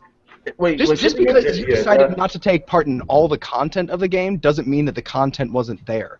The problem with the order was the content wasn't there. Even if I played it and I was like, this game is amazing, and I go back and I play it again, it's the same content. If I don't have any kind of branching if I have no way to change the game, it's the same experience over and over again. Okay, I got an analogy for you. So with the whole steak analogy that you gave me with the 4-ounce and 12-ounce and stuff like that, right? Now, if I buy a 12-ounce steak, right, and I eat the 4-ounce, and I eat 4 ounces of this 12-ounce steak, I go home, right? Now, my thing is this: when I go home with let's say I could bag the steak up or something like that, and I got like more stuff to do. The thing is, I enjoy that steak, so I could go and do it as much as I can, and I could eat it as much as I want or whatever. I could go get it as much as I want because I love that particular steak. It's not about the size of the steak. It's not about how long a game is. It's not about how short a game is. It's about if it's good. If you didn't like Bloodborne, does it matter if it's 8 hours or 20 hours or 1 hour? Because you're not gonna play it anyway if you didn't like it. So no, but objectively, there's still more content there. Like I'd rather only eat 4 ounces of a steak and then say I'm done than eat all of a 4-ounce steak and say I want more. Would you rather play a 20-hour game that you don't like or play a 6-7-hour game that you love? I would rather play a 6-7 hour game that I love, but I wouldn't say that it has more content. No, hip-hop. Did you listen to the rest of that 6? I would want that 6-hour game to have some kind of replayability. You play it again. That's the replayability. But did you? But you accomplished nothing else. You just play the same mirror copy of the game again. Yeah.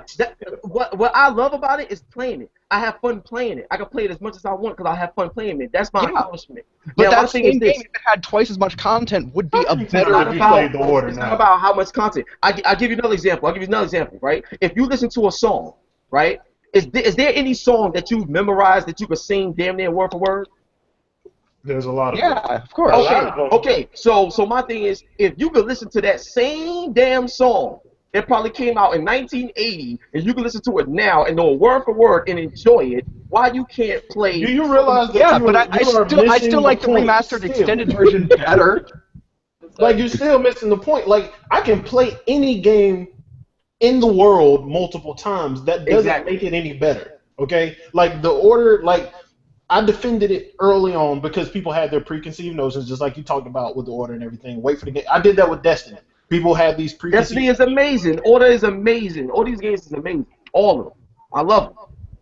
Stop it, Charles, say your piece. So I defended them. You know, you build your opinion off actually playing the game. The order lacked in areas. Like objectively, it lacked in areas. Where? Hey, Bob, we don't have time to go into the. Okay. Yeah, let's not get into the nitty gritty of. But Tony, no, we gotta go back. We gotta go back to the whole Tomb Raider thing. We gotta go back. Oh my goodness. No. Because only if you can make your point without yelling. Yes, stop yelling, please. Because there's not. Because David, nobody is yelling. I'm calm. David, can I just make like one quick? Can I just ask him just one quick question? What's up? And I just want a very simple answer, like 2 or 3 words. Do you like Destiny? Love it. No, sorry, not Destiny. What's the one with the cloth in the snow? The cloth in the snow? That's very basic. You mean Journey? Journey. Yes, that's the one. Yeah. Do you like Journey hip hop? From what I played, I love it too, but I haven't played it enough to like end it. But I only played it at press events. I didn't sit at home and play. But for what I played, that's fine. It looked beautiful, and I want to play more, but I didn't get a chance to get knee deep in it. So for what I played, I love, but it's unfair. I never played it long enough to review anything. I just want to know if you liked it or not. It's not review anything. Okay. The second part is, would you pay a full $60 for that game? For Journey? Yes. Well, I didn't play it enough, but it looks interesting to me. So if it costs $60, I'm gonna buy it. If I look at the game and it's interesting to me, I'll spend $60 on it. If I want it, don't take this the wrong way. I'm gonna just say a quick statement. Don't take this the wrong way, but that mindset, I feel you are a part of the problem when it comes to like just the consumer part of the gaming industry, because you're not like setting a standard for your expected value. Yes, I do. If I look at something if I look at something and I like it, I buy it. Period. Just no matter what the price is, like whatever the fuck, just gonna pay whatever price. Because I got some shit to sell you if it's like that. Anyway. But the thing is, it depends on what the game is like. Ground Zeroes. Look, Ground Zeroes. I paid $40 for it, right? I got 20 hours out of it. I fucking loved it, and I'm actually with you on that. Journey, great game, 2 hours. I don't care. The Order, I got like 15 hours out of it. $60 was fine, you know. But Tony, like, we all know that you're biased towards Metal Gear. Like, yeah, and you buy every remaster too, so you just know. So, but I enjoy them though. But I enjoy them. Tony feels he got his money's worth. Exactly. That's all that matters. Exactly. That's the problem people have. Anyway, let's get back. We have to go back to the Tomb Raider thing. No. Why do we need to go back to Tomb Raider? We're done with because Tomb Raider came out in March, right? Or 2013 March. That's when it came out on. And Brian did a great review on this if you want to play. OS X, PS3, Xbox 360. That's when it came out on all those things, right? Okay. The 5th of March 2013, Square said exactly their words that they expected to sell 5 to 6 million units within 4 weeks. Because as a business, Square has to recoup that money within that time. That's expected that money's lost. Expected sales and breaking even are two different things. So you might want to watch what you're talking about. Wait. What happened is Tomb Raider actually sold 3.4 million within that time. Right? Okay, so it's no small amount, but to Square standard, it was nowhere near enough to break even. And this is on Eurogamer, what they post. No, Dameon. No, Tony, I'm coming to your point. I'm coming to what you said. The game didn't break even until the end of the year, December of 2013. Yeah, everyone knows it. But Tony, by then, the company already had to write that off as a loss. You know why That's they did what I'm that, saying. right? No, but you know why they did that, right? Because Square wasn't doing well overall. They had high expectations for Hitman and Sleeping Dogs. All those games, all three of them sold very well, but Square Enix needed more money because they were in a hole. But those games, think about it like this.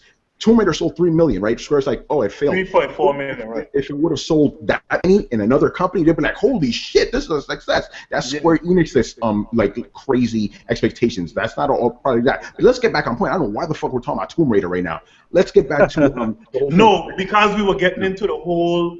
Brent said it that Microsoft was trying to screw people, and I was trying to tell you guys why I agreed with Microsoft's philosophy.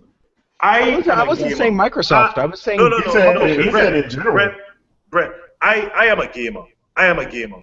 I support game developers. Okay. Yep. I personally believe until GameStop starts putting money into creating a game, they should not profit on a developer's hard work. That's just my take, my personal take. I know the trading thing works for you guys. When I buy a game, I have the Nintendo philosophy. When I buy a game that I plan to keep. You understand what I'm saying? Oh, I don't trade games, but I don't think that they should dictate people's rights to do that. No. All Microsoft and the developers were saying is this: if you decide to trade in a game for whatever reason, and somebody new buys it, then they pay the developer $5 to unlock the game and play the game, and I agree with that. Yeah, and that cost gets brought onto you. Brett, you are an artist. But you are an artist. So we should support the game developers. Yeah, no, I'm an artist. As a gamer, we should support the developers. Dude, don't tell me. Hey, don't tell me what I should do and not do as an artist. Because I know as an artist, the value of free work, the value of exposure, the value that you can get. Hold on. Brett, you're an artist? Yeah. Yeah, he's an artist. Wait. What'd you do? I tattoo and illustrate. Well, you do. Oh, you a tattoo artist? Yeah. Oh, so wait, you could draw though. You got skills in drawing and shit, right? Yeah. Yeah. Yo, dude, we need to talk. I ain't even playing, son. What you base out of, son? This is what I'm saying to you, Brett. If you create a masterpiece, say you create a masterpiece, whatever it is, say a picture of your wife, whatever, it's a masterpiece. You sell it to an art gallery, and they pay you $100, right? Most of the time, I give away my best art for free. But yeah, I'm just saying, I'm just tattoo artist. It all goes away for free. But I'm just saying, if that art gallery now turns around and sells that same paint for $200, you wouldn't want someone who didn't paint it to then go and run copies and sell them out on the mass market for $50 a piece. Honestly, you get nothing, and it's your work. So we're getting closer to the point that you're trying to make. You don't like the middleman is your issue. What I'm saying is GameSpot is coming out every year and saying we made $4 billion, $5 billion. GameSpot, I don't give a shit. I even buy my games. Yeah, but I'm correcting your statement. And GameStop, I mean, I agree with you. Like, Tony is one of the people that knows I have a strong hatred for GameStop. But my thing is this: when I don't make the money you make, homie. No, when GameStop comes out and talks about the billions of dollars they're making in profit, and they are not putting in anything into the industry. All right, they're just the middleman, and developers have to close down studios because they can't make money. You know that a lot of that money does come from selling new stuff and peripherals and systems and whatnot too, right? Yeah, but what I'm saying is GameStop helps sell the games and promote the games too. There's a lot of stuff. But no. HipHopGamer don't spend any money on promotion. No. Listen. The promotion they get is what the same publisher sends to them. Yes. So they spend nothing. GameSpot just I'm not saying that. I'm saying that GameStop provides a platform to reach the people that these games are being sold to. They play a role in helping a game get sold. You see what I'm saying? So my thing is, in terms of GameStop, those are my partners, and trust me, I'm the first to tell you that when it comes to trading in games, and they'll take a $59.99 game, and then you resell it for $55 and stuff like that. Nobody likes it. Nobody likes that. I understand that. Nobody likes that business, and that's wrong. I understand how people feel when it comes to that because you feel like it's a ripoff. I get it. You guys realize how profit margins work, right? Like most things are sold at a 50% markup. Yeah, exactly. Like, you do know that's the way that it works. Brett, my concern is I don't care about. I understand it's a business, but so the developers and the publishers are in it as it's a business for them as well. So when DLC come out, people shouldn't be complaining. Let him get to his point first, though, because we need to figure out exactly what his issue is, because I'm still not seeing. My issue is this: when you trade back in your game that you just pay $60 for, that you beat in about a week, and they give you $25 because they're saying this is all we can give you, and you accept that for whatever reason, and they turn around and sell that game again for $50. None of that money goes to the developer. And the developer, I personally feel, should get a percentage of that money. Okay, where do you think that $20 that they give you, do they give it to you in cash or do they give it to you in store credit? Well, I don't have a GameStop. Thank you, Jesus. Our government would. Okay, well, they give it to you in store credit, which you then turn around and buy another game that oftentimes some of the money goes back to developers. Look, I'm not saying it's the best system in the world, but I am saying that as an artist, exposure is oftentimes more important than necessarily getting paid. Sometimes that is not the case. But you'll sell a hell of a lot more copies of Infamous 2 if you get as much exposure for Infamous 1 as possible. That's where your marketing team shows their skill. Your marketing team sometimes, but a lot of small people in the creative industry, whether it be art or music or what have you, know the value of having to do that free stuff. We put out our podcast for free. Yep. We pay for it. We pay for it. We don't get any money for it. Yeah, I mean, all the money that goes for our show goes from our podcast. Let me ask you guys this: where do you get your review copies? Do you get them from GameStop or do you get them from the actual developer? Well, sometimes if the developers don't send us shit, we had to buy them. I buy a lot of my stuff from GameStop, but I buy it new. But I'm saying when you do get review copies, it's from the developer because he wants the exposure, right? He wants, the Throwdown has a viewership of about 1 million people. We I know wish shit. No, I'm just using hypothetical numbers. We're making that kind of. You see what I'm saying? But it's the same reason why Sony would send HipHopGamer stuff, because he has a big following, he has a big mouth, he's very emotional. People gonna jump on his shit. So get a big mouth, son. You see what I'm saying? And no, but that is why so I understand the whole exposure, but to me, GameStop, they should put something back into the industry, and they don't. They just take and earn the profit off the back of the hard-working developers. All right, that's all they do. Okay. That's not That's not what happens. But okay. Hold on, Charles. But you partner with them. You have to agree with what they're doing, but what they're doing is bullshit. I'm just trying to get this shit back on track here. Okay, Charles, get in here, man. No. Like we need to go to the next thing, because this is gonna be a vicious circle. You know, with this is the final one, and I'm gonna skip all the news because this is enough right here for a show. The last thing, this is interesting. Hip hop, your stance on how critical video game reviewers are. This is something you've actually been talking about for years now. To some extent, I agree with you. On the other extent, I don't, because here's the way I see it. If you get a game, right, being a critic doesn't mean you are looking for bad things. It's just, hey, you're looking at a game and it's like, hey, that's not right. I need to tell people about that. That's being critical. You know what I'm saying? But you're saying that we shouldn't be critical at all. Like, just try to clarify that. No.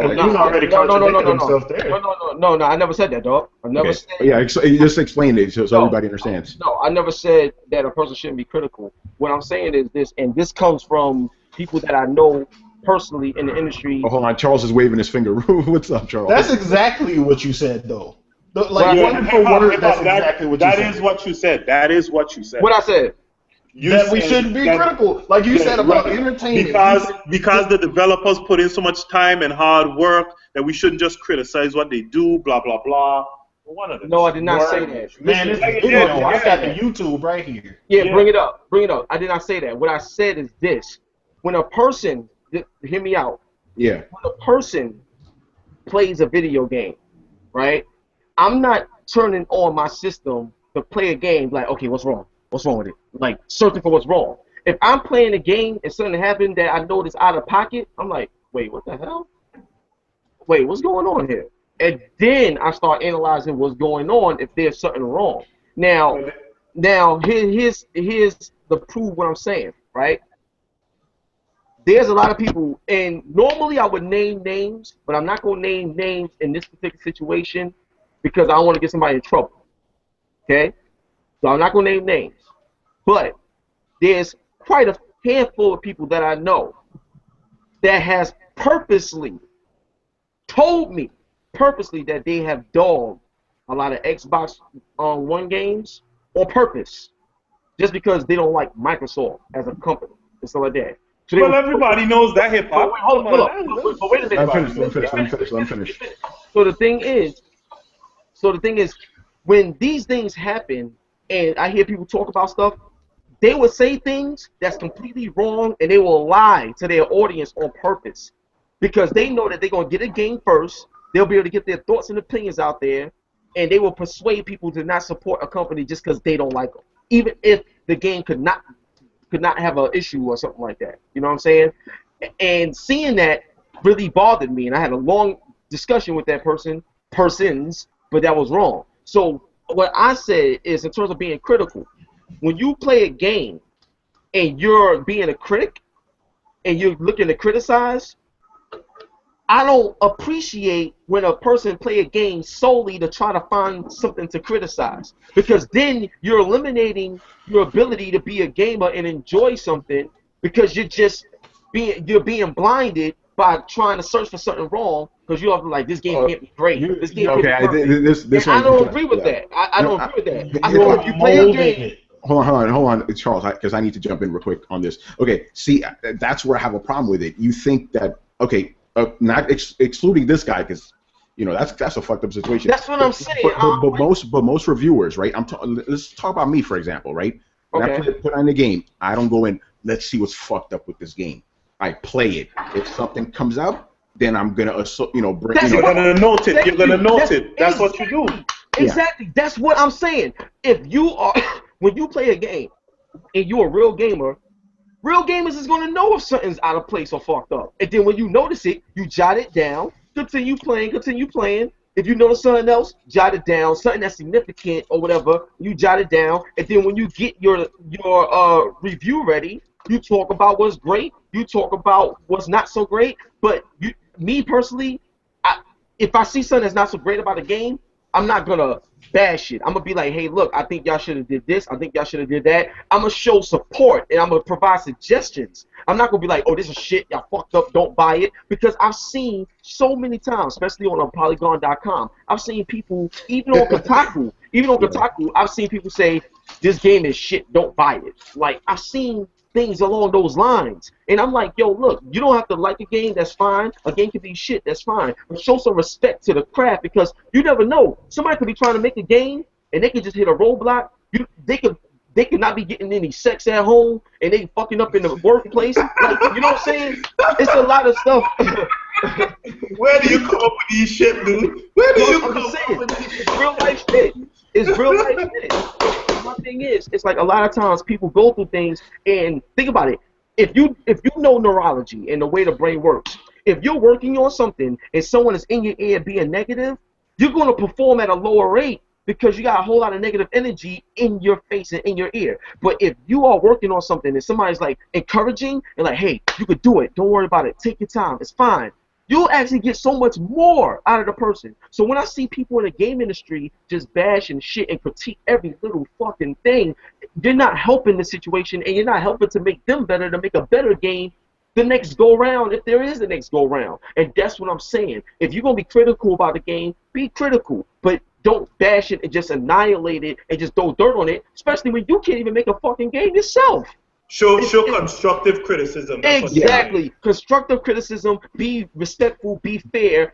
At the same time, if you got to tell somebody that something don't work. David Jaffe is exactly like that. David Jaffe will make a game and he'll be like, you know what? Like, if this shit, you know, tell me it's shit, but also let me know, hey, what should I do? Or, you know, help me because, yeah, we're game creators, but we don't always know everything. It's something you say may help us, and we can do something to help y'all. It's the togetherness that I feel is missing. That's why I made my video about the whole fun and enjoyment, because in terms of a culture, I feel that we don't stick together like we should, and that's what bothers me. I love the culture just like I love the people in it. And if we help each other more, we'll get more out of everything that we say we love. Yeah, no, I like the sentimentality behind it. I completely agree with you. I think we're too splintered. But the thing is, this is my thing. It's like if a game is actually genuinely bad, you need to say it bad, but you don't have to be an asshole to say something is bad. No, you don't need to. Like, and I'll name names, by the way. Like a dude like Jim Sterling, that's not the way you do things. Where he purposely I don't agree with Jim Sterling. Like he purposely goes out and talks shit about games just for hits. I don't agree with that. But the thing is, if a game is bad, you need to say, even if it's a low score, even if it's a 3 out of 10, you need to let people know. You have to tell them how to fucking. Dameon, are you like, what the fuck are you doing? Are you chopping some people up? What are you doing? Hey, I'm listening to you guys. I'm getting hungry as fuck. I'm making a sandwich. Yeah, don't worry about it. We're almost done anyway. But okay, so hip hop, you at least agree to that. If the game is bad, at least say it. You know. Yeah, hell yeah. Let me tell you something. That's what I wanted. Of course, of course. Yeah. I spoke up about Bloodborne, right? Like, you know what I'm saying? So that's what I'm saying. The last game that I played that I didn't like, besides Bloodborne, that I can remember, I think was Evil Vampire Dead. Reign. We're not talking about Vampire Reign, but Evil Dead. Yeah. Not Evil Dead. The Evil Within. The Evil Within. And that's that game was not that good. Yeah. That's another game that I felt like I was forced to be taken out the experience. Just like with Dying Light sometimes. When you got to repair a weapon, okay, I don't mind repairing weapons, but if I got to hit a monster like 14, 15 times to get one kill, to get this, and then I got to go get the metal parts and stuff like that, you're constantly taking me out of the engagement of the game, and I get lost easily, which brings the fun factor down, and then it's like, it becomes a chore. You mean they're messing with the pacing? They're messing with the pacing of that sounds like me at the beginning of Dying Light. I didn't like that game at all, but then when I finally got into it, I got better weapons, and I'm like, okay, this is fucking cool. Yeah, when you get better, So that's what I'm saying. Pacing is very important. That's one of the reasons why I love the order. See, here's another thing. I'll just say this one thing and I'll leave it alone. But what bothers me is that just like how Brett talk about Bloodborne and the intentions of the design and why I don't know why I can never say the guy's name. I'm so sorry. But Miyazaki. Yeah, Miyazaki. With the way he made the game and his intentions, the way that game was developed, it was developed to be like an interactive movie. So in terms of what they wanted to accomplish, in terms of the way they developed the game, they got it down pat. It was a game designed to go from point A to point B to point C to point D to keep you engaged, tell you a story, play the game, shoot this, shoot that, go here. And it did that incredible. And I love games. Any game to me that has a story, I want to be able to follow it easily, just like if I'm reading a book. So that's to me, I enjoy that. Here? Are we just all hanging around and hugging and saying everything to make everybody feel better and make everybody's experience the best? I mean, no, it'd be great if everybody got a trophy. I mean, that's great sentiment, but am I the only one who follows the hardline definition of critic and criticism to find and express both the faults and merits of something? Critics, I'm not saying don't be a critic. I'm just saying there's certain people that will abuse that power. You can abuse anything. You know what I'm saying, Brett? Like if you're a critic, be a critic. But you got certain people that's want to be assholes just because they got a good job and people follow them, so they'll be an asshole just cause, even if they don't have nothing to criticize. And I agree with that, but I don't agree with the assessment of not going in a game. We can hear you now, Brian. Yeah, Brian, we hear you just fine. We've heard you just fine the entire time. Criticize. I can't agree with that. Like, a proper criticism of a game is an exploration of both its faults and its merits. If you paint a really nice picture only on the left-hand side of the canvas, you're gonna be damn sure that I'm gonna ask, is there a reason it's only on the left-hand side of the canvas, or is this just fucking half a painting? No, like, I hear what you're saying, but that's not what I'm explaining. What I'm explaining is this: if a lot of times, because a person is a critic, they feel they need to criticize something. But there's cases where certain things may not even need to be criticized. Certain times, because they don't exist, or because they don't matter. Sometimes it may not exist, or sometimes it may be so minor that somebody just want to bitch at something. That's like if you go in an elevator, right? And you take it up to the 60th floor, and you step out the elevator, and let's say you trip or something like that, and somebody said you was 0.001 milliseconds late because you tripped. Really? Like, get the fuck out of here. I'm here to do the job, and nothing was affected. I'm here. Like, yeah, but it's not a question of good enough, or whether I had fun, or whether I think it was worth it. It's a structured analysis into into the faults and the merits, which means if it has a fault, you point it out, and if it has a merit, you point it out. So point out a fault in Bloodborne. The fact that when you co-op, it does have a couple frame rate lags. The fact that it is a really high entry point that's not necessarily for everybody. The fact that for people that want to play games like Ninja Gaiden and God of War, who want to have instant satisfaction, or who want to be able to face roll their way through a video game, this is not the video game for you. And if you're not prepared to unlearn some of the things that you've learned in AAA gaming and treat this as an interactive experience where you need to actually pay attention to your environment, then you're not necessarily ready to play this, or it's not a game for you. I can't tell you how many times. That's what you just said. That is a fault, because it has a limited audience appeal. There's nothing wrong with that. There's nothing wrong with that. Because but it still needs that's not a fault. That's not a fault. But it still needs discussed. Like, you should be talking about everything. Like, honestly, you're asking me to describe a fault in one of my favorite video games. And I'm having trouble finding, because over and over again I'm constantly amazed with the level and expertise of the design in it. If you play the game enough, you'll find that the hitboxes are not these clunky, weird, big hitboxes. If a sword doesn't touch you in your torso or in your body, like, I've had weapons slice just above my head, like an inch above my head, graze my hat. I haven't taken damage. I've done thrust attacks where I leap, dodge under their blade, and stab them because of the way that my moveset works. Like, the programming in that is actually really good, and I'm constantly amazed by the technical prowess of it. Now, if we're talking about a game that I love that wasn't that great, we could talk about Dying Light all day long. Okay. Charles wanted to say something. Okay. All right, I got a good bit. All right, so you came in with the whole notion that you didn't say that we should not be critical, and that you didn't say that in the video, right? So I looked at the video, right, just now, So at 6 minutes and 45 seconds, you start the whole thing of you should be a gamer and not a critic. That starts at 6 minutes and 45 seconds, right?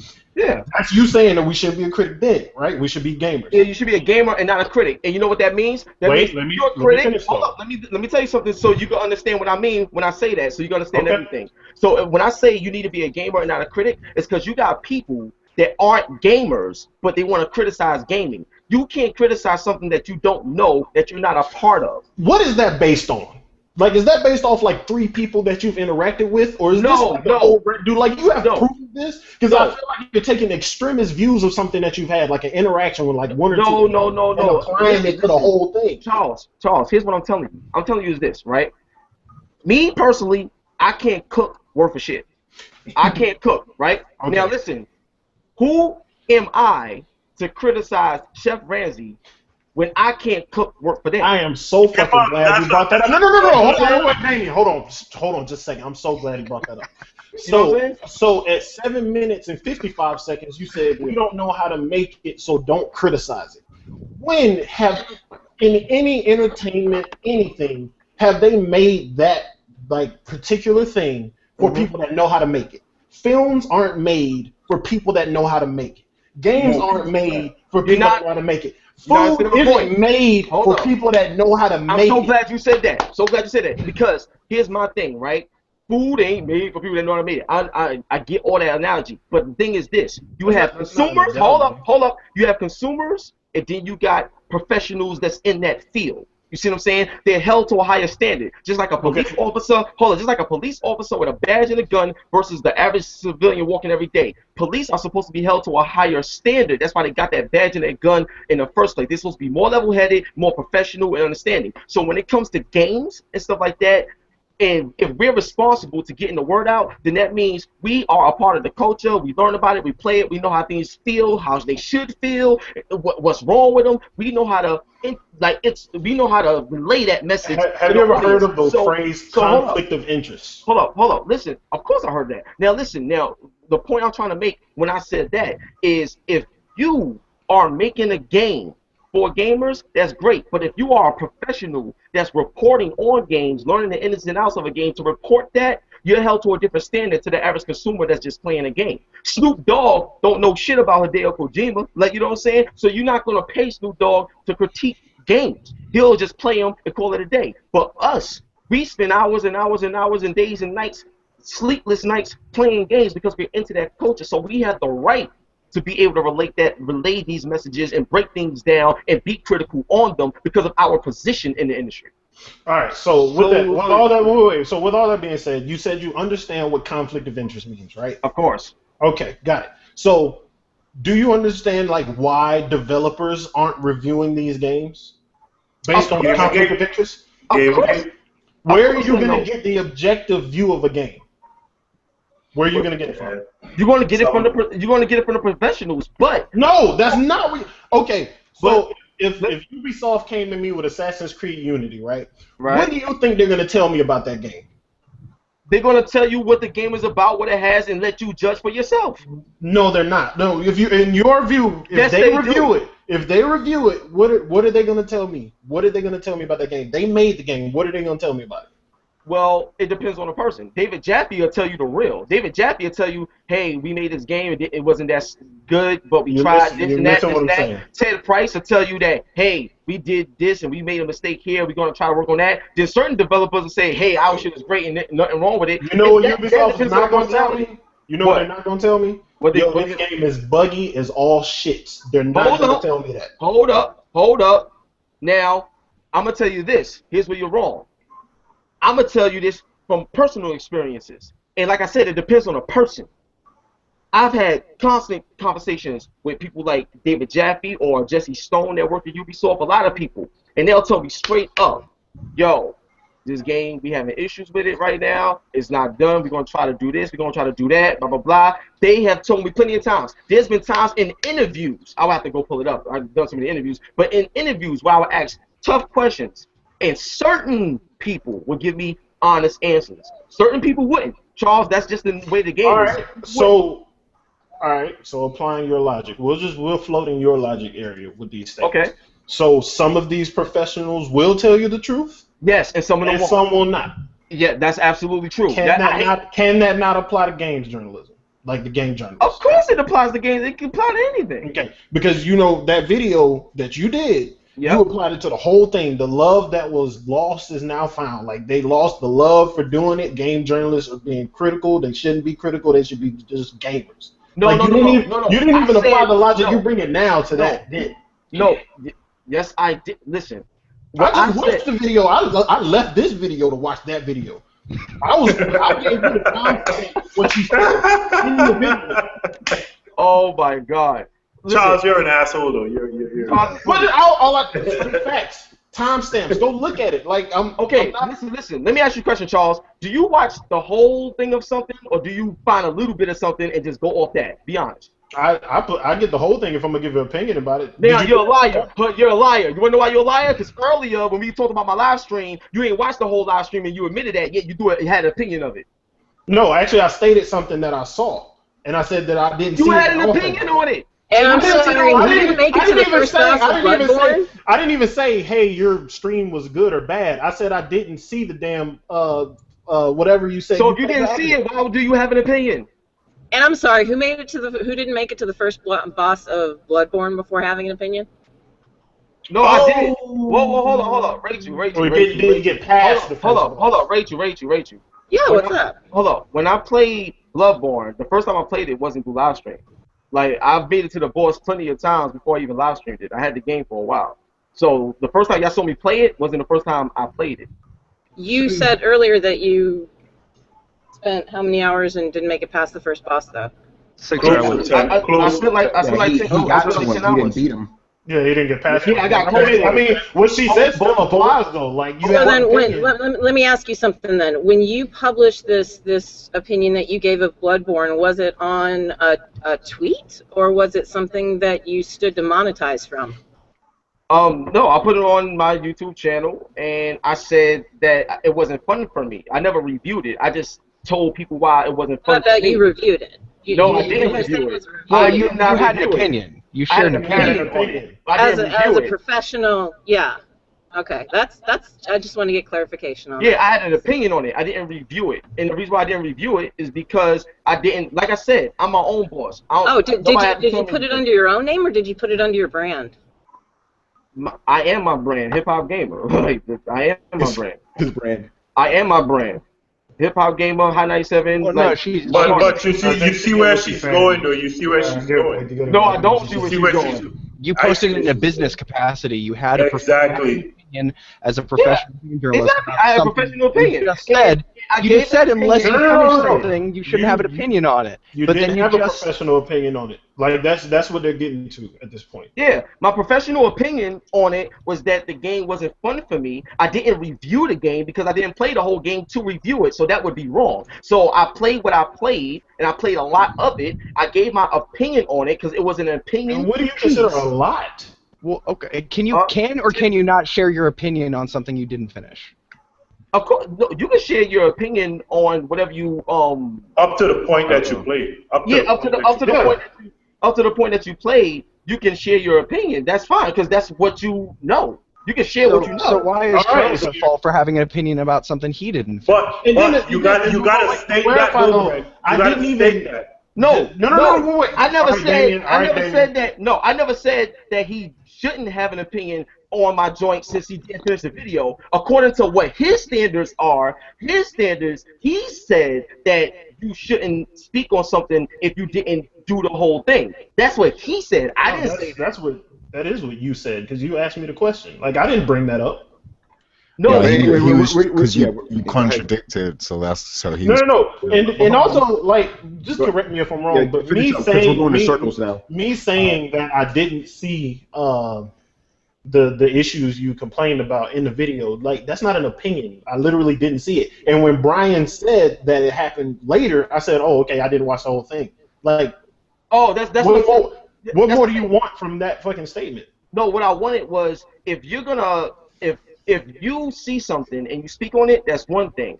But for you to say I didn't do something and then look at everything. You can't say I didn't do something if you didn't see the whole thing. That's the point I'm making. My point then, what you clearly missed, was that you were exaggerating about the frequency of the issues you had. That's why I said that. But a lot of my issues came from even before I live streamed. So there were some things that I did that you didn't even see. So by the time you live streamed, it was fixed? But no. By the time when I live streamed, I already had some time with the game. So when I live streamed it, I already knew some things about the game.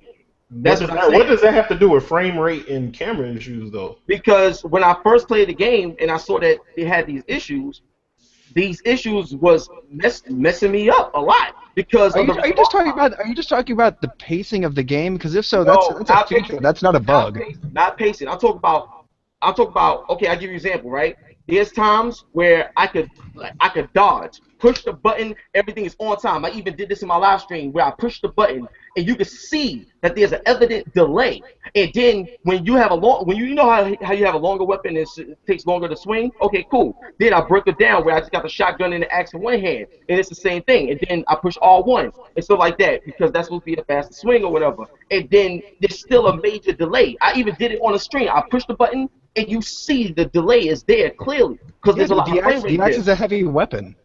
No, I said even if you break the weapon apart and it should be lighter in your hand when it's still the heaviest light weapon. Yeah, because we're running in circles, and I'm sorry I haven't been able to keep control this shit because my internet keeps fucking up tonight. It's crazy. Yeah, but anyway, but hip hop, man, I think you did a really good job kind of explaining some of these things because you anytime you say anything, you cause a lot of controversy, dude. So I ain't trying to cause controversy. I'm passionate. No, but that's why people like you. That's why we like you, man. And I'm glad you called me up and you wanted to be on the show. And this is fucking great. And by the way, Rachael, hold on. By the way, Rachael, I know you don't know me and stuff like that. But honestly, it's up to you. But I would like to have a conversation with you because I want you to get to know me personally. And I'm not saying you have to or anything. It's just that I'm the kind of person, I'm all about positivity. I'm all about love. I could debate and we could do this. But at the end of the day, I just want us to have fun. That's all I really care about in life. Tony knows me. He can. Yeah, first time I met him. That's your problem. Rachael ain't about positivity in life, home. I put God first in everything I do. Now, if that's the case, that's the case. I'm just saying that I'm not like a person that's gonna just feed off of negativity. I don't do that. But what I'm gonna say is, you don't know me, and I think it'd be cool if we got to know each other because we probably could be cool. And the next time I'm on a show like this or whatever, things could possibly be different because I feel nobody gets nowhere with constant slander and negativity. All it is. I don't think it's slander if I'm questioning your motives and pointing out facts. But that's I'm talking about in the beginning. I'm talking about in the beginning of the video, not now. I'm talking about in the beginning, the way you had approached me in the beginning. And I'm just saying, when I called you a little bitch. Yeah, exactly. Okay. All that stuff. Yeah, Tony, what's next? No, that's it. The show's over. That's it. Yeah. That's it. Okay, so this show was very different, but I know you guys are gonna fucking love this shit. My interest about the fuck up, so I want to wrap this shit up quick. So hip hop, plug your shit, man. Where can people find you? Yo, hot97.com. You already know what it is. Follow me on Twitter, HipHopGamer, Instagram, HipHopGamer. There's got a lot of stuff going on. Seriously, so just stay tuned and also get your tickets for Summer Jams. If you're in the New York area, make sure you get your tickets for Summer Jams. It's gonna be crazy. We got Meek Mill hitting the stage. Nicki Minaj hopefully should be there. We got Kendrick Lamar coming through. We got Fabulous. Yo, it's gonna be crazy, man. Yo, just get your tickets for Summer Jam. We're gonna have some fun out there. Joey Badass is doing his thing. Oh my God, it's gonna be crazy. So, Hot 97 all day, HipHopGamer. You already know what it is, man. Yo, are you gonna be performing too, man? We'd love to see that. Never know. Never know. One day. Oh yeah, stay tuned. Stay tuned to April 14th because I did a song for Mortal Kombat 10, so it should drop on the same day as the game. Nice. And of course, Dameon, thank you for being on and yelling at all of us. Island people, man, love that shit. Dameon, get in here, man.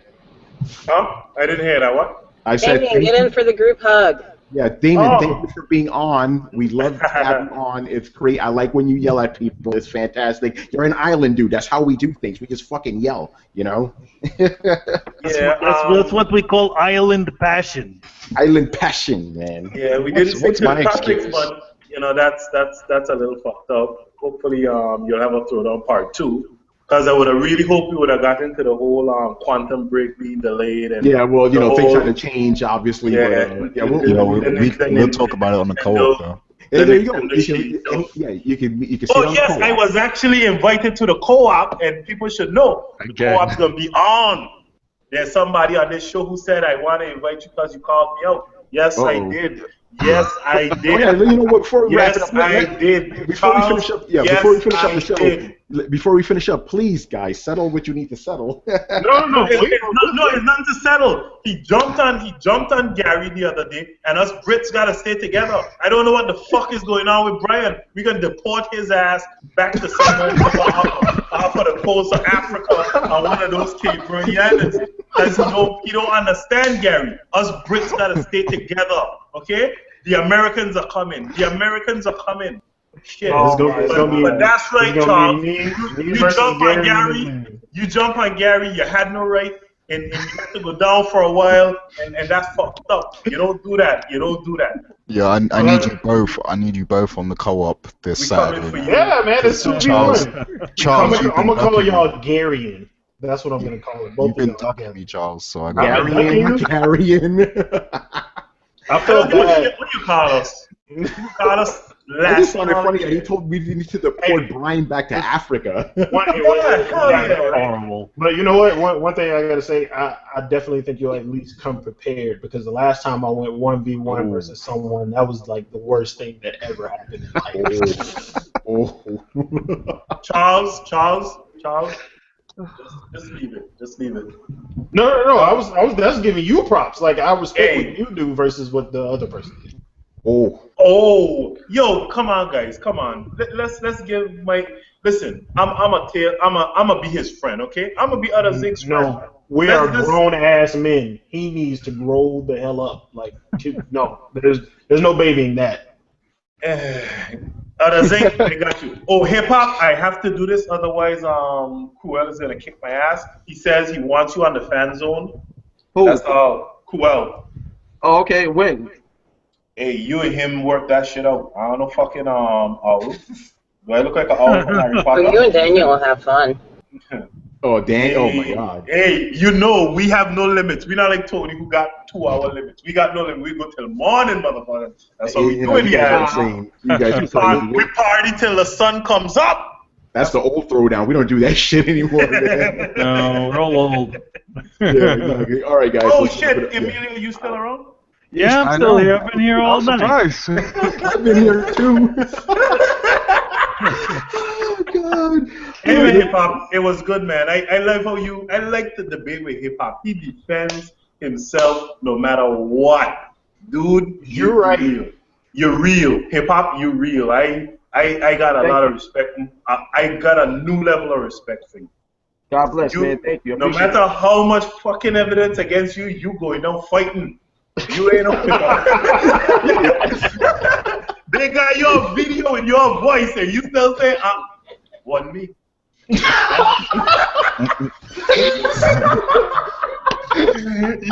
you just defending what you say. Oh, that's not what I meant.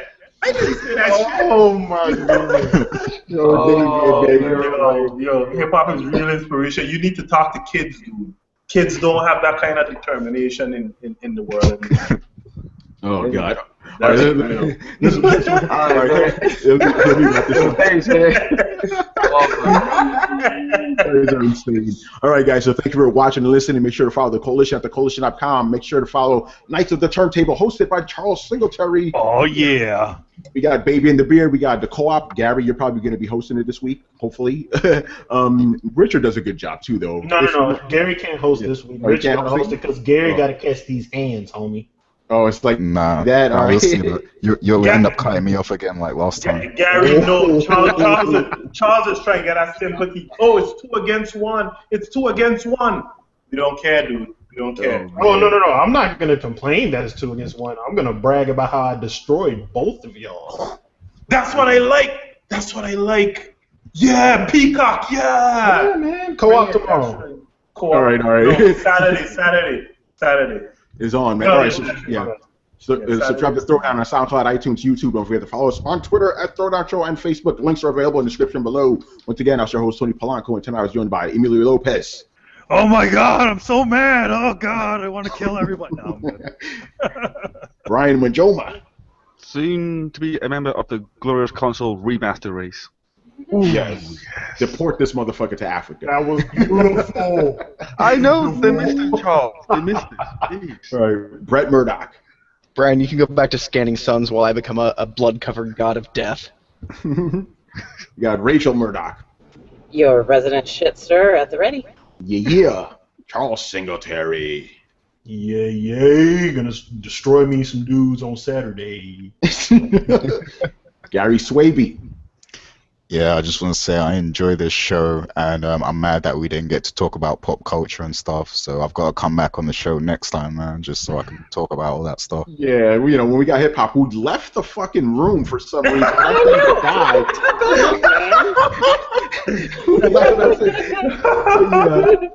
yeah, when hip hop's on, the whole show changes. And of course, my man Dameon, who's always good to have you on, bro. Zip it up and zip it out. All right. I don't know what the fuck that means. I don't know what the hell that means. That's something You guys never watched Dave Chappelle? No, zip. I don't remember that. You guys zip him up. You guys really don't remember that from Dave Chappelle? I remember every line from a show. I don't remember that. No, it wasn't on the show. He was talking about how black people say anything and it becomes slang for white people. So he just made some dumb shit up. Okay.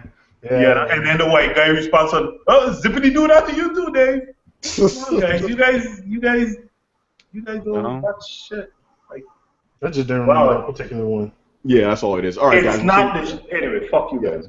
All right, guys. Throw out. Hey, everybody. That's a proper response. You don't know what the fuck I'm talking about? Well, fuck you. That's